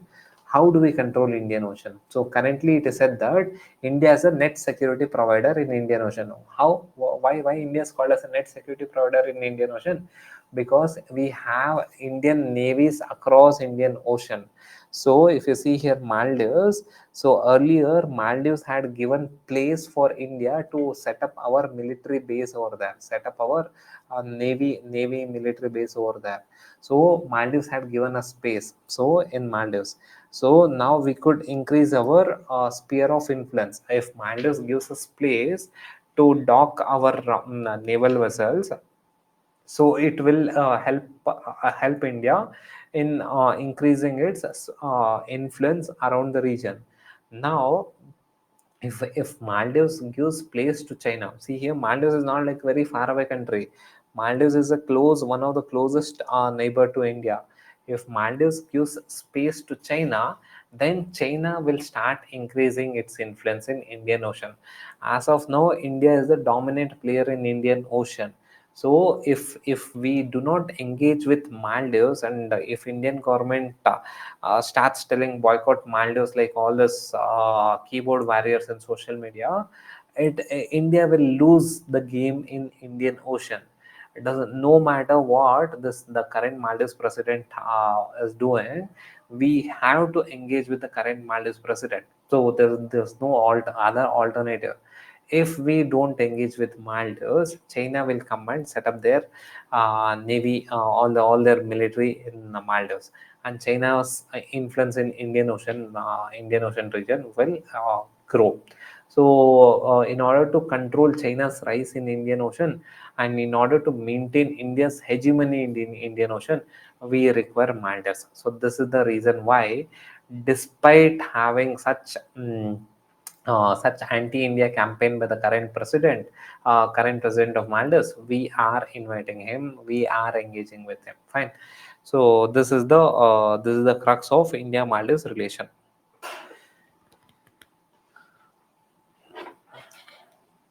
See, Nilanjana, all these things, Lakshadweep is seen as an alternative to Maldives. नहीं यार, these are just social media barriers. Who have zilch knowledge about international relation and what is the importance of Maldives for India. So it is not that Indian tourists will go to Maldives or say not go to Maldives. That's not even a concern at all. So we have to see Maldives from a bigger perspective, not the tourism as such. We cannot say that Lakshadweep is an alternative to Maldives. So if Lakshadweep is an alternative to Maldives, in Maldives tomorrow China will come and enter into Maldives. So if China enters into Maldives, it's going to compromise India's influence in Indian Ocean region. So that is why we require Maldives. Despite Maldives ministers speaking against India, despite Maldives president running a campaign as India out, despite it happened just three and a half, less than a month ago. The same Maldives president asked Indian military forces to vacate Maldives. So currently we don't have any Indian forces in Maldives. Despite that, we are still inviting him. So despite that, we want Maldives. So again here we never know. And in Maldives, if you're from 2008 onwards, one that is for one period we have pro-India government, and the next period we have pro-China government, and after 5 years another pro-India government. So now when we have pro-China government or say anti-India government in Maldives, this is the time we have to engage with Maldives, because if we neglect Maldives, tomorrow Maldives will give a lot of space to China, and China's influence in the region will increase, and this is bad for India. So despite having a anti-India government in Maldives, we have to engage with Maldives. All this is boycott Maldives, all these things doesn't work. Fine, okay.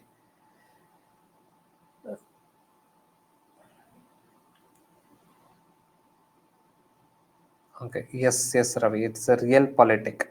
It is if someone believes that India can teach a lesson to Maldives by not going to by not by boycotting tourism. Yeah, look, just do one thing. After the class, Google the forex reserve of China vis-a-vis forex reserve of India, the foreign reserves of China vis-a-vis the foreign reserves of India, and think practically. ठीक है? Okay. Uh, yeah, understand this. China, for India, China is the largest trading partner. ठीक है? For China, India is just 1% of trading partner. It's something like this. Bhutan is a negligible trading entity for India. So, if India, from economic perspective, Bhutan is very, very negligible. But similarly, from China's perspective, India is just 1% of China's trade. So, ठीक है. So all this boycott Maldives. Indians will not go to Maldives on tourism. This doesn't work. Okay, so we have to be very brutal. So we don't want China to enter into Indian Ocean region. Indian Ocean region is dominated by India, so we don't want China to enter into this region. So that is why we are engaging with Maldives. See, on the other side, look at the scale at which China is operating. So if we have to challenge China, we have to engage with Maldives. There is no alternative as such. Okay. Amanpreet, this has nothing to do with pro-China or anti-China as such. So we have to maintain our supremacy. That is, India should maintain our supremacy in our hegemony in Indian Ocean region. For that, we have to engage with the government, which openly is anti-India. So there's no other alternative. It's 5 times, yeah. It's everything. So China's economy is 5 times that of India's economy, be it in forex reserves or in every aspect. It's 5 times. Okay.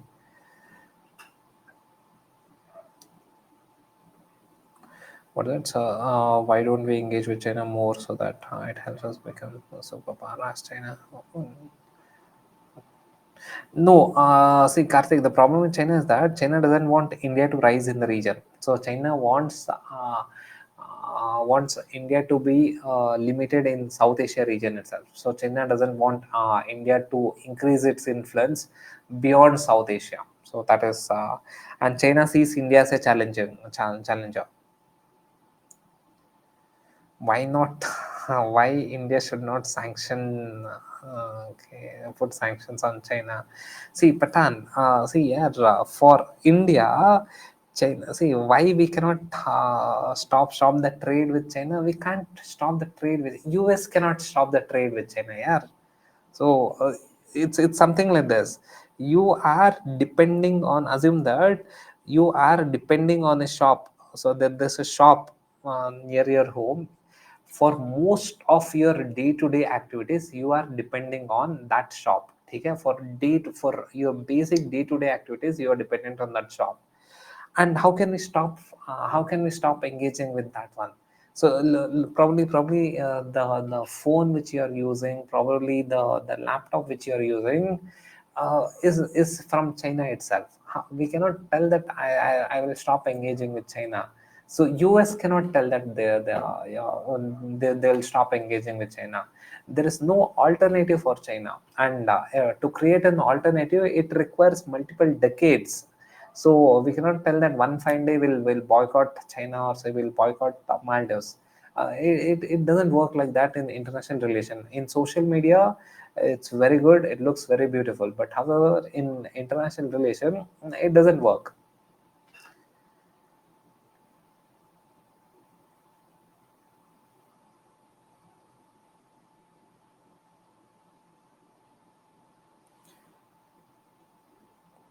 Okay, then also most of the Chinese people come to India. See, Anil, Chinese people come to India. Look at the population they have, man. Okay, so the population is almost similar one. Okay. So now China is not the issue. Now the issue is with Maldives. So how do we engage with Maldives? Now that we have anti-India government in Maldives, and Maldives is strategically important for India to maintain our hegemony in the region. So it's strategically important. So right on here, what should we do to win? Okay, against China. See, it's not a simple thing here. Okay, so please write down here.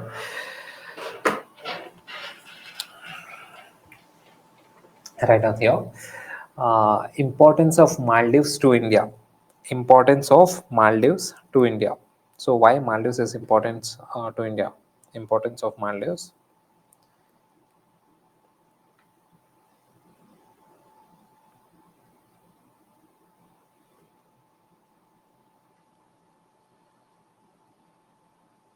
Right on. We have only one importance. Yeah. Apart from that,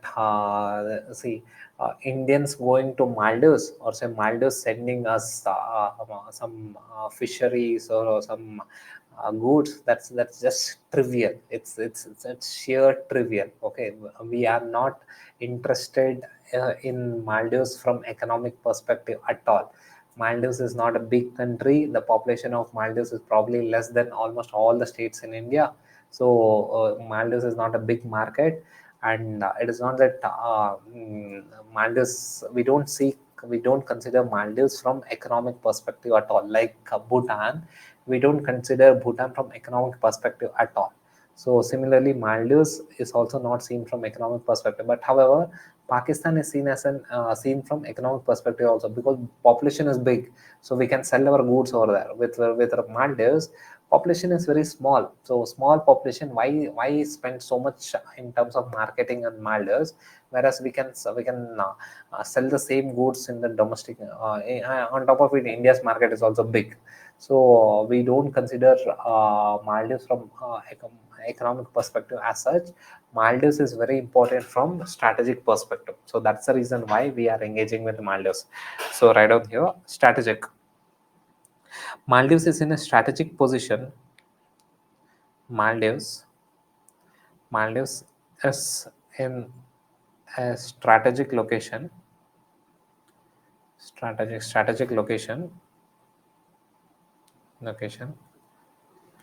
that helps. Maldives is in a strategic location that helps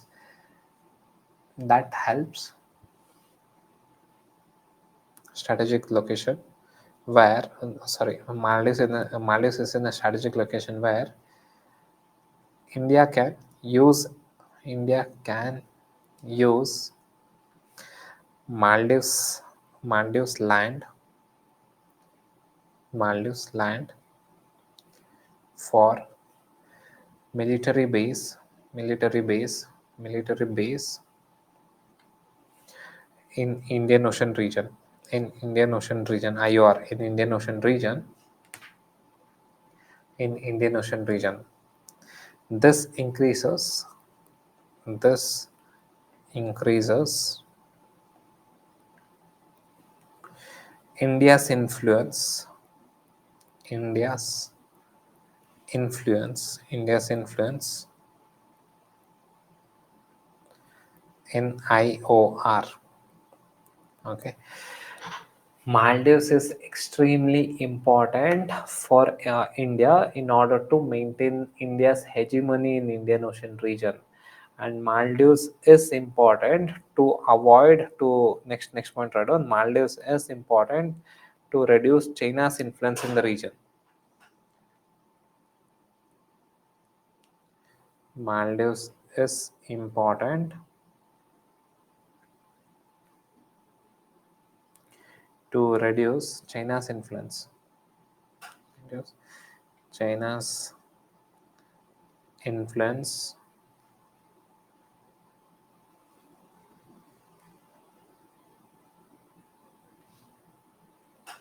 sorry, China's influence in Indian Ocean region. Indian Ocean region. China's influence in Indian Ocean region.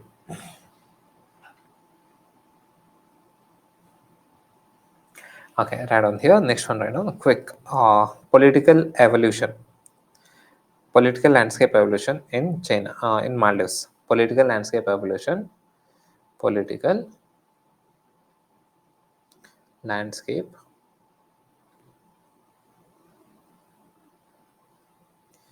evolution in Maldives.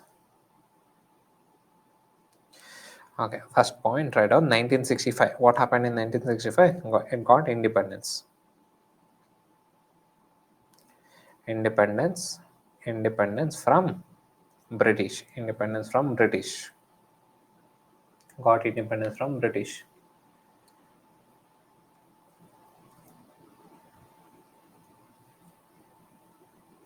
Got independence from British.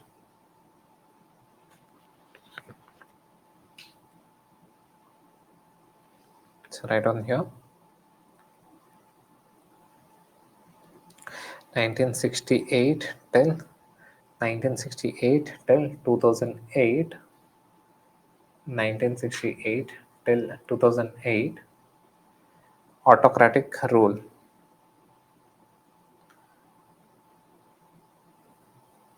Autocratic rule. Autocratic rule. Autocratic rule. Autocratic rule. Here, no elections. No elections as such.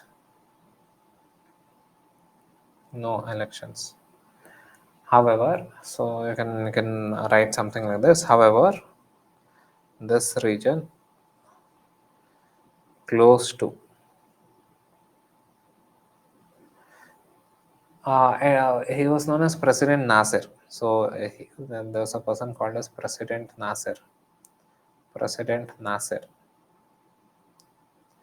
So this person was close to India.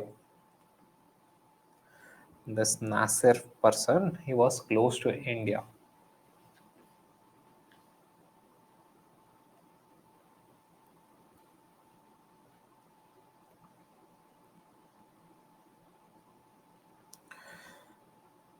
Democracy was established.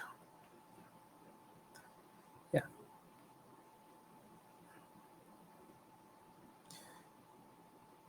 Next one, right? 2008 till present time. 2008 till present time. Democracy was established. So again here, 2008 till present. Democracy. Democracy was established with two main parties. Two main parties. With two main parties. One is pro India, and the other one is anti India, and pro China, anti India and pro China. Again, here this pro India party is not complete anti India. This pro India party also engages with China in a limited manner, but it is not. It doesn't go against China as such. That is, it vocally doesn't abuse China. But however, there's the anti-India party, that is the current party is there, that is anti-India, but however it is pro-China. So this party is completely against India's views. So if you see here, the current president, that is President Mizo, so his this was his campaign. This was his T-shirt, campaign T-shirt. India out was a campaign. So this was a campaign, and he is completely anti-India. His entire political party is completely anti-India. So this is the general political evolution. So political evolution in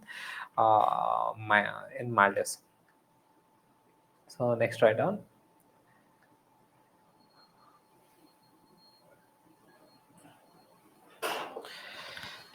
Okay, write down here, just one line. Write down here.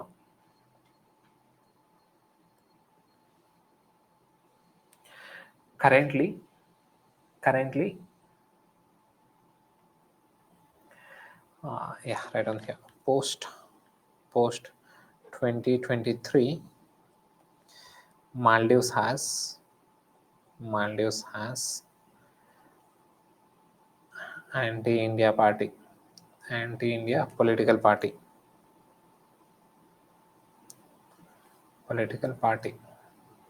anti-India political party. Fine, anti-India political party. So what happened was that the current political party, that is the current Mizo, President Mizo, so he in January this year January, he signed defense agreements with China. So, but however, it's very confidential. What type of agreement that they have signed has not been revealed. But as per the report, it states that the Chinese, so later on, so the reason why Maldives president, he asked India to vacate, or say he asked the Indian military to go away from Maldives, was that in this month, this year January, so this President Mizo, he signed defense agreement with China. So the actual nuances of this defense agreement is not known to the public. But however, there are media reports and report from the Diplomat, one of the famous journal for international relations.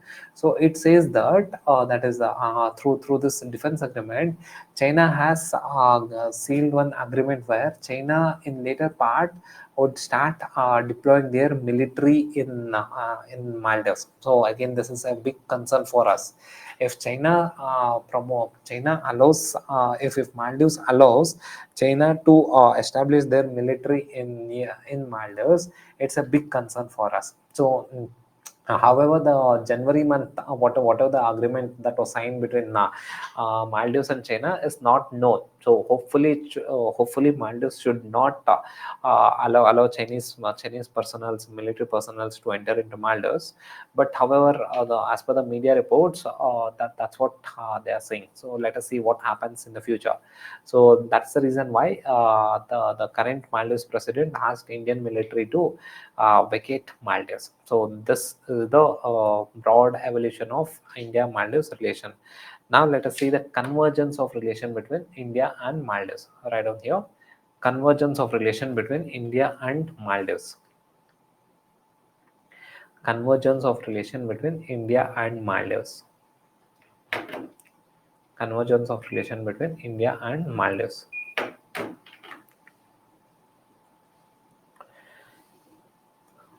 Convergence of relation between India and Maldives. So see here.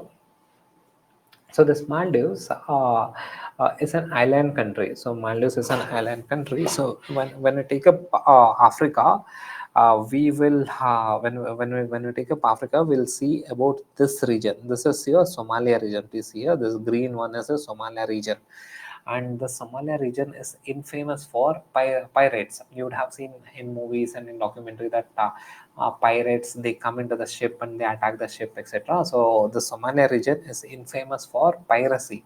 So a lot of pirate, they come and attack the ships that take the goods, the vessels that carry oil, natural gas, goods, etc. They come and attack, and Maldives is close to this region.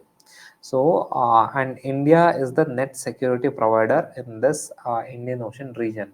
So, both Maldives and India have same interest in maintaining maritime security. So, both Maldives and India wants to control the pirate issues in this region, because if there are pirates, it is a threat for Maldives, it is a threat for India also, because all the Indian goods, that's the Indian goods, they go via this region only. That is near the Gulf of Aden. They go via Gulf of Aden only.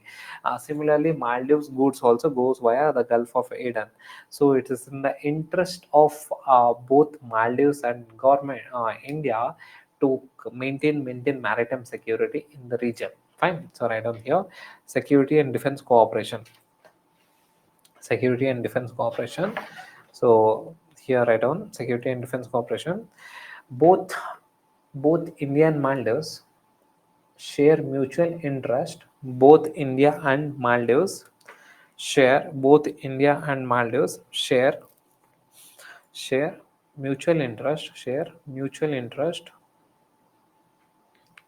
mutual interest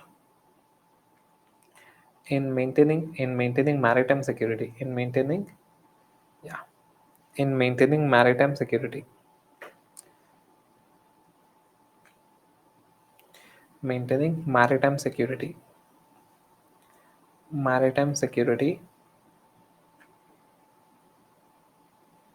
and freedom of navigation.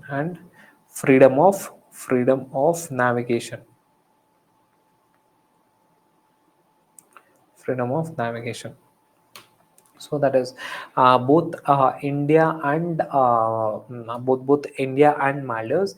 It's in the common interest that we should maintain maritime security. So this is going to help both India and Maldives. And the next convergence of interest, so right on here, next convergence of interest, economic development. economic development but however, from India's perspective, Maldives is crucial from strategic point of view, not from your economic point of view. Economic point of view, ठीक है, it's good.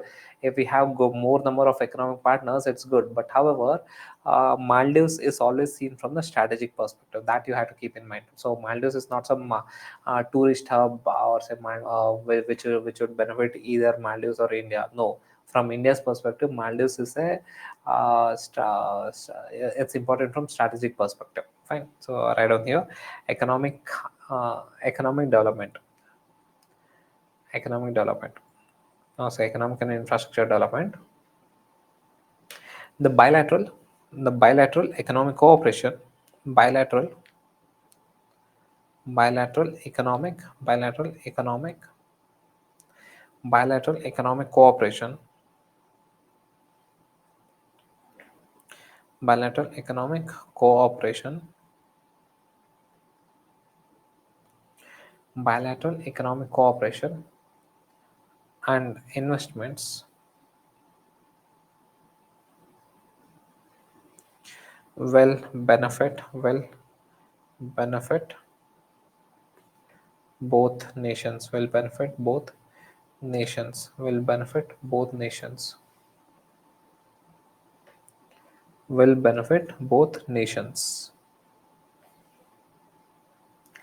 Fine, will benefit both nations. Next one, right on climate change mitigation efforts, climate change mitigation efforts, climate change mitigation efforts, climate change mitigation efforts, mitigation efforts.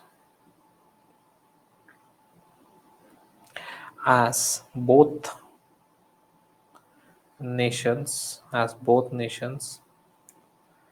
face similar disasters due to similar disasters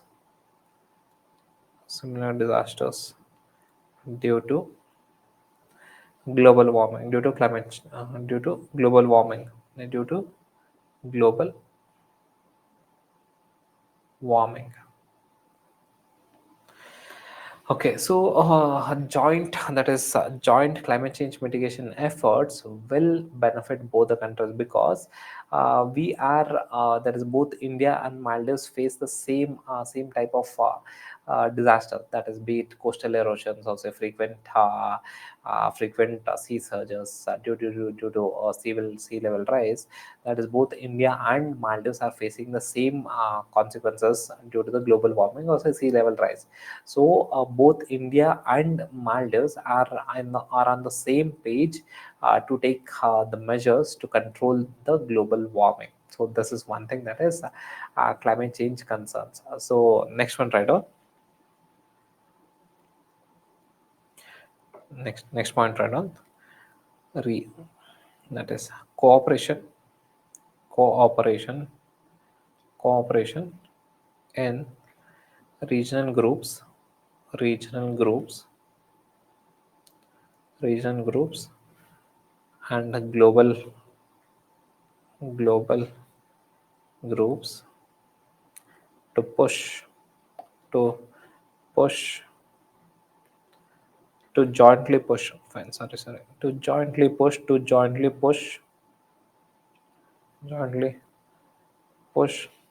the interest of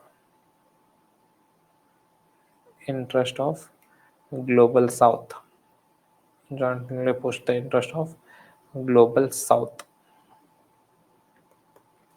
Okay, that is India and Maldives. Again, both are on the same page regarding the cooperations in the global grouping as well as in regional grouping, so that both India and Maldives can work together to push the interest of global south.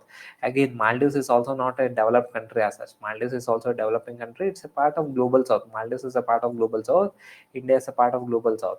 Both India and Maldives are on the same page, that is, they have a convergence of interest to push the interest of global south in regional blocking as well as regional block as well as a global grouping. So these are the broad convergence of interest between India and broad convergence of interest between India and Maldives. Now let us see the divergence of interest. So we have a lot of divergence of interest between India and Maldives from in the recent times. The big divergence of interest between India and Maldives is China. So China is a big factor. So earlier China was not a factor at all, because before the current President Mizu, we had President Soli. So earlier president was President Soli. So President Soli was very close to India. So we had no big divergence of interest as such. So you can consider President Soli as your Awami League. So Sheikh Hasina, Bangladesh President, Awami League is there, right? Sheikh Hasina. So she is very close to India. So she is very close to India, be it with the ruling party as well as with the opposition. So with Congress also she is very close. With the ruling party also she is very close. Similarly, the earlier President Soli, was close with the ruling party as well as the opposition also. So he was very close ally to India. But the current president is completely anti-India. So this is a challenging factor for both India and Maldives. So write down here divergence of interest. Divergence of interest. So first one, write down China factor. So first, divergence of interest, China factor. China factor. China factor. Presently Maldives is moving towards. Presently Maldives is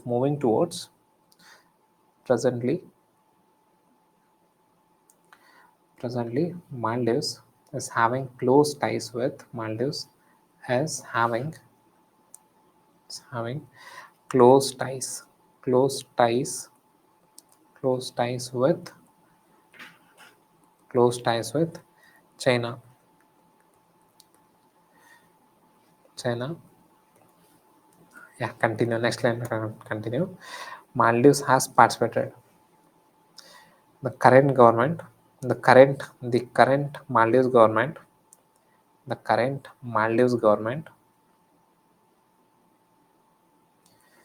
has started defense ties, defense ties, defense ties with China, with China. These actions of Maldives, these actions of Maldives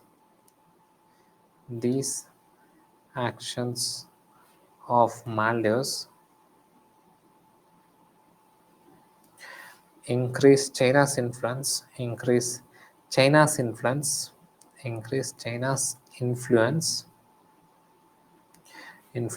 in Indian Ocean region, China's influence in Indian Ocean region, and challenge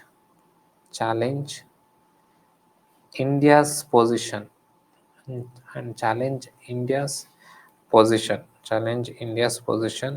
in IOR. IOR is Indian Ocean region, and challenge India's position in IOR. Indian Ocean region. Okay, so this is the divergence of interest. Divergence of interest. First divergence of interest is this one, and the second divergence of interest is domestic politics. So domestic politics, yeah, again here second divergence of interest. Second important divergence of interest is domestic politics. Please understand here domestic politics. Yeah, the issue is that both in India as well as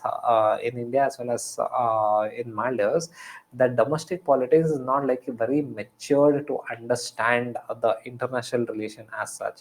So in the domestic politics of Maldives, where anti-India slogans are celebrated, and in India, the anti Maldives slogans are also celebrated. That is, boycott Maldives is celebrated, but they don't even know the consequences of boycotting Maldives. Similarly, in Maldives, boycott India is celebrated, but they don't know what is the consequence of boycotting India and going close to China. The classic evidence is there. In front of Maldives only, there's evidence that China, Sri Lanka is suffering because it was like it started taking a lot of loan from China, and now it's not able to repay it. So Sri Lanka has given away all their infrastructure to China. We have evidence, and it is not Sri Lanka and Maldives is not like very far away. It's not like on the opposite side of the earth. They're like very close neighbors also. So the domestic politics, both in India as well as in Maldives, they are creating a divergence of interest.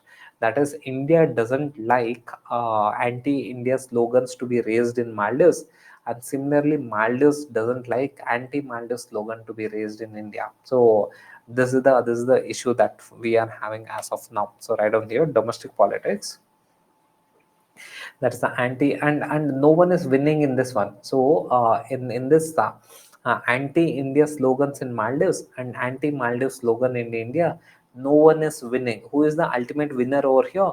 The ultimate winner is China. So but who will be the loser in this one? If we go against Maldives and Maldives go against India, who will be the ultimate loser? Both India and Maldives. That is that we have to be very careful in this regard.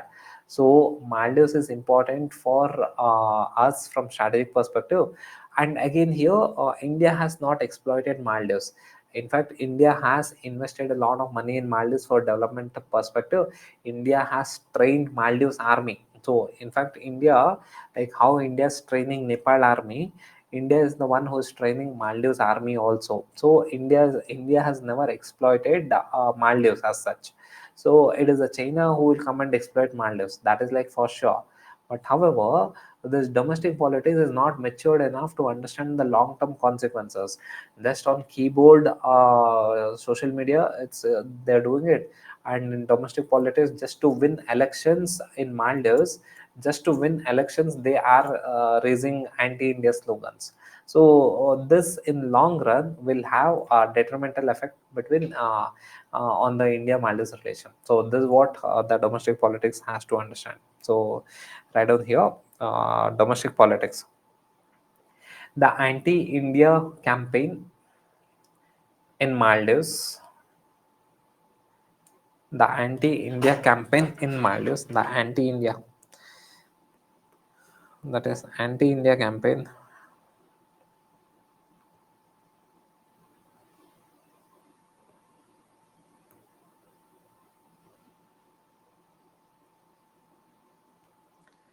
anti-India campaign in Maldives politics,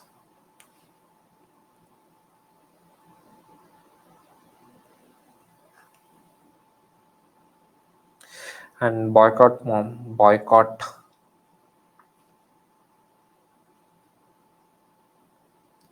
Maldives campaign in India affects each other's this affects each other's each other's trust.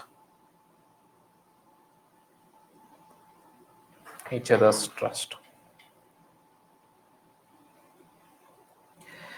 Fine. So this is the next divergence of interest is regarding the domestic politics. So the domestic politics, and the next one, right on next divergence of interest. And now the next concern is the trade imbalance. Next one, right on trade imbalance. Trade imbalance. Trade imbalance. Okay, quickly write up. Okay, so trade imbalance.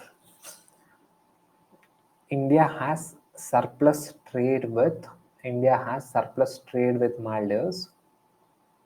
India has surplus trade with Maldives. India has surplus trade with Maldives.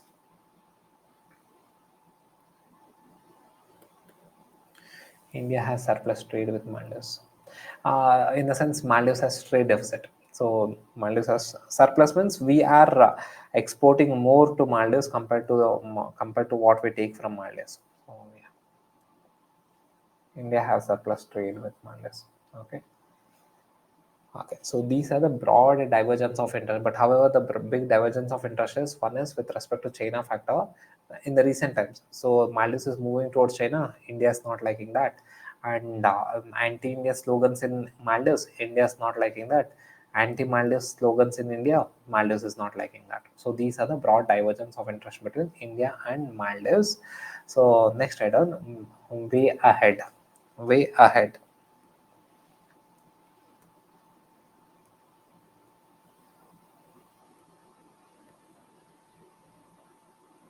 Way ahead, the same thing, first one right now, strengthening diplomatic ties, diplomatic ties, promoting bilateral economic cooperation, promoting bilateral economic cooperation,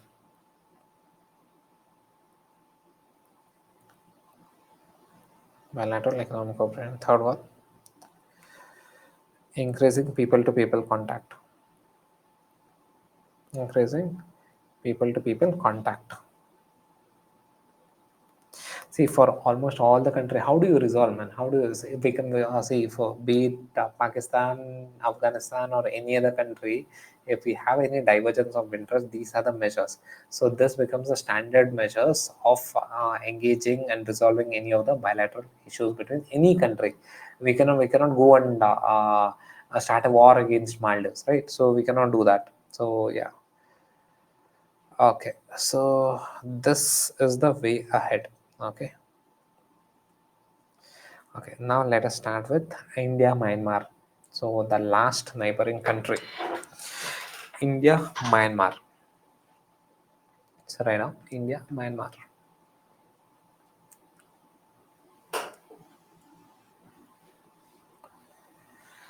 Okay, so right on here, India, Myanmar. See, again here, Myanmar was also, I'll give a brief history about Myanmar, political evolution of Myanmar. Myanmar was ruled by was under British. So Myanmar was a British colony. So both India and Myanmar suffered from British, and the suffering was same. That is, when British left, Myanmar and India got independence at the same time. So by 1948 they got independence. Myanmar got independence by 1948. So we got independence 1947. So again here Myanmar started the India and Myanmar started having a good relation. So what happened was that, from see here, please focus here. So that's Myanmar. So Myanmar had a government from 1948 till 1962. So 1948 till 1962, Myanmar had a government, like how India had a government, even Myanmar had a government. But however, in Myanmar in 1962 there was a military coup. So again, now please correlate Bangladesh with Myanmar. In Bangladesh, there is a person called Sheikh Mujibur Rahman, right? Sheikh Mujibur Rahman was there, right, in Bangladesh. Yeah, see here.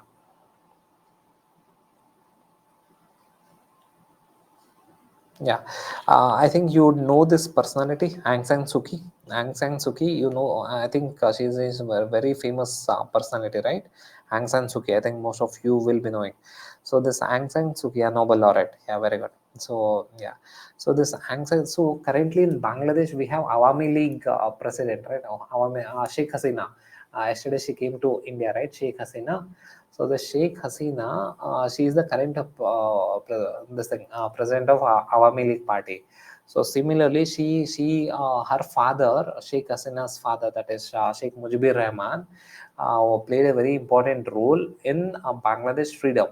Similarly, this Aung San Suu Kyi's father, his name was Aung San. So Aung San played a very important role in Myanmar's freedom. So what happened? He was heading the government. 1968, 48 till 1962. Aung San was ruling the was heading the government. What happened? Aung San was killed. That is Aung San. AUNGSN. Her name is Aung San Suu Kyi. Her name is Suki. SUIKUI. So KYA. Yeah, Aung San Suu Kyi. Uh, SW, yeah, Aung San Suu Kyi. So this Aung San Suu Kyi's father was ruling Myanmar from 1948 to 1962. He was killed by the military. So the Myanmar military, they killed Aung San, and from 1962, please see here, 1962 till 2008, almost till 2008, there was a military government in Myanmar. 2008 there was a military government. From yeah, you can consider it as 2010.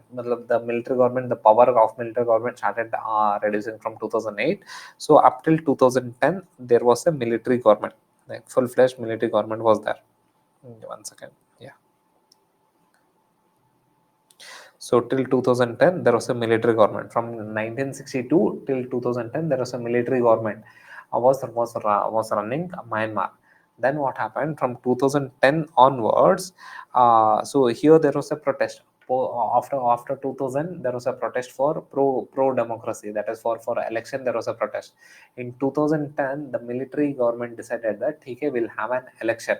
So from 2010 till 2015 constitution was made. 5 years constitution was made.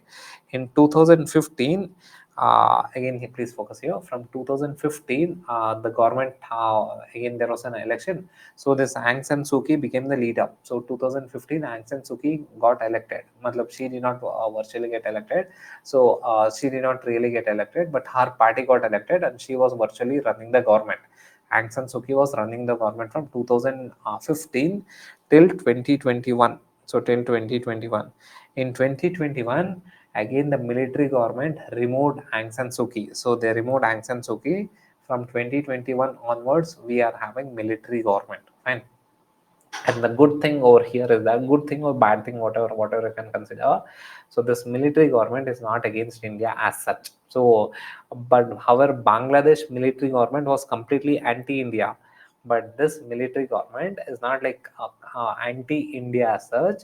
But however, please focus here. But however, in the recent times, this military government is moving slightly closer to China because of this Belt and Road Initiative project. So under Belt and Road Initiative project, this military government is slightly moving towards China. It's not like completely anti-India, like how we saw Maldives is completely anti-India. This is not like anti-India.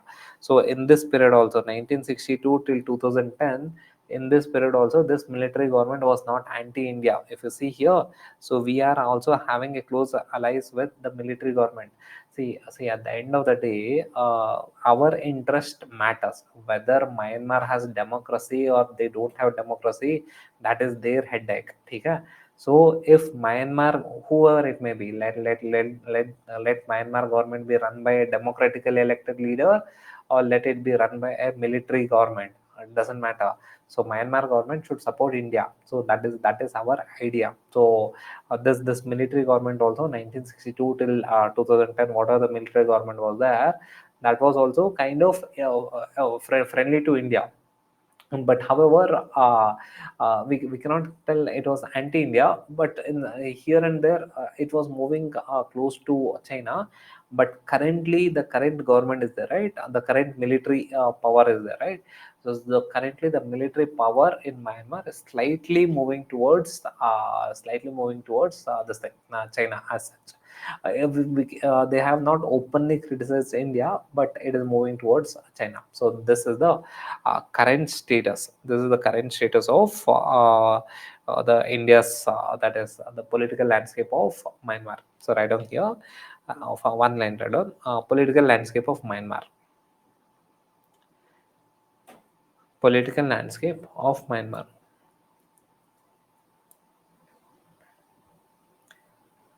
So write down here 1948 till 62. 1948 till 62. Democratically elected government. Democratic, democratically elected, elected government. Democratically elected government. 1948 till 1962, democratically elected government.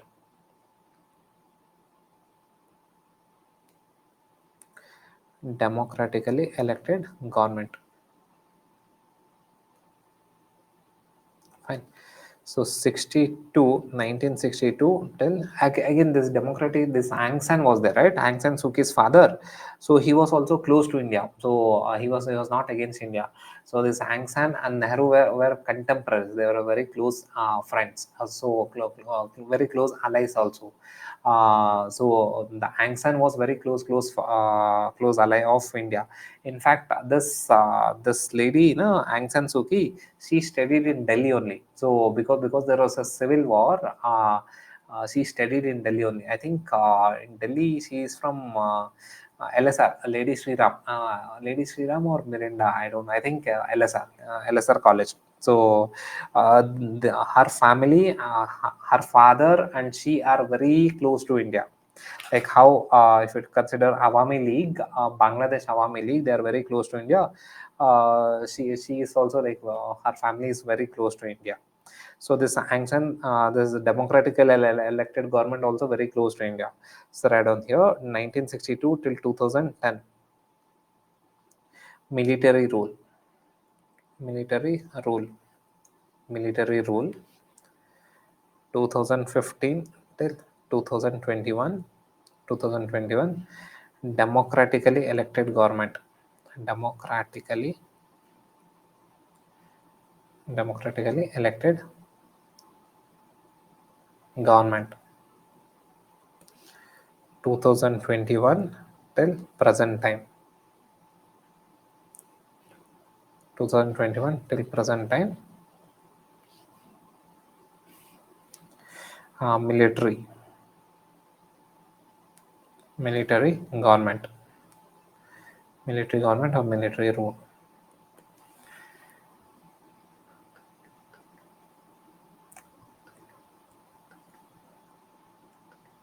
Fine.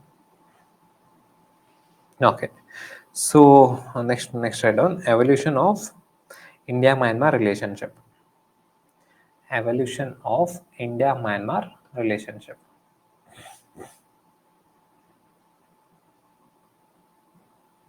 Sakshi, between 2010 to 2015, constitution was formed. A new constitution was formed.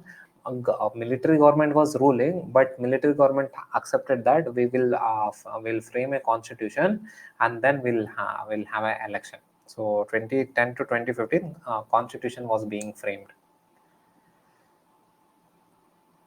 Okay, so evolution of India-Myanmar relationship. So write on this. So tomorrow we'll continue with this one.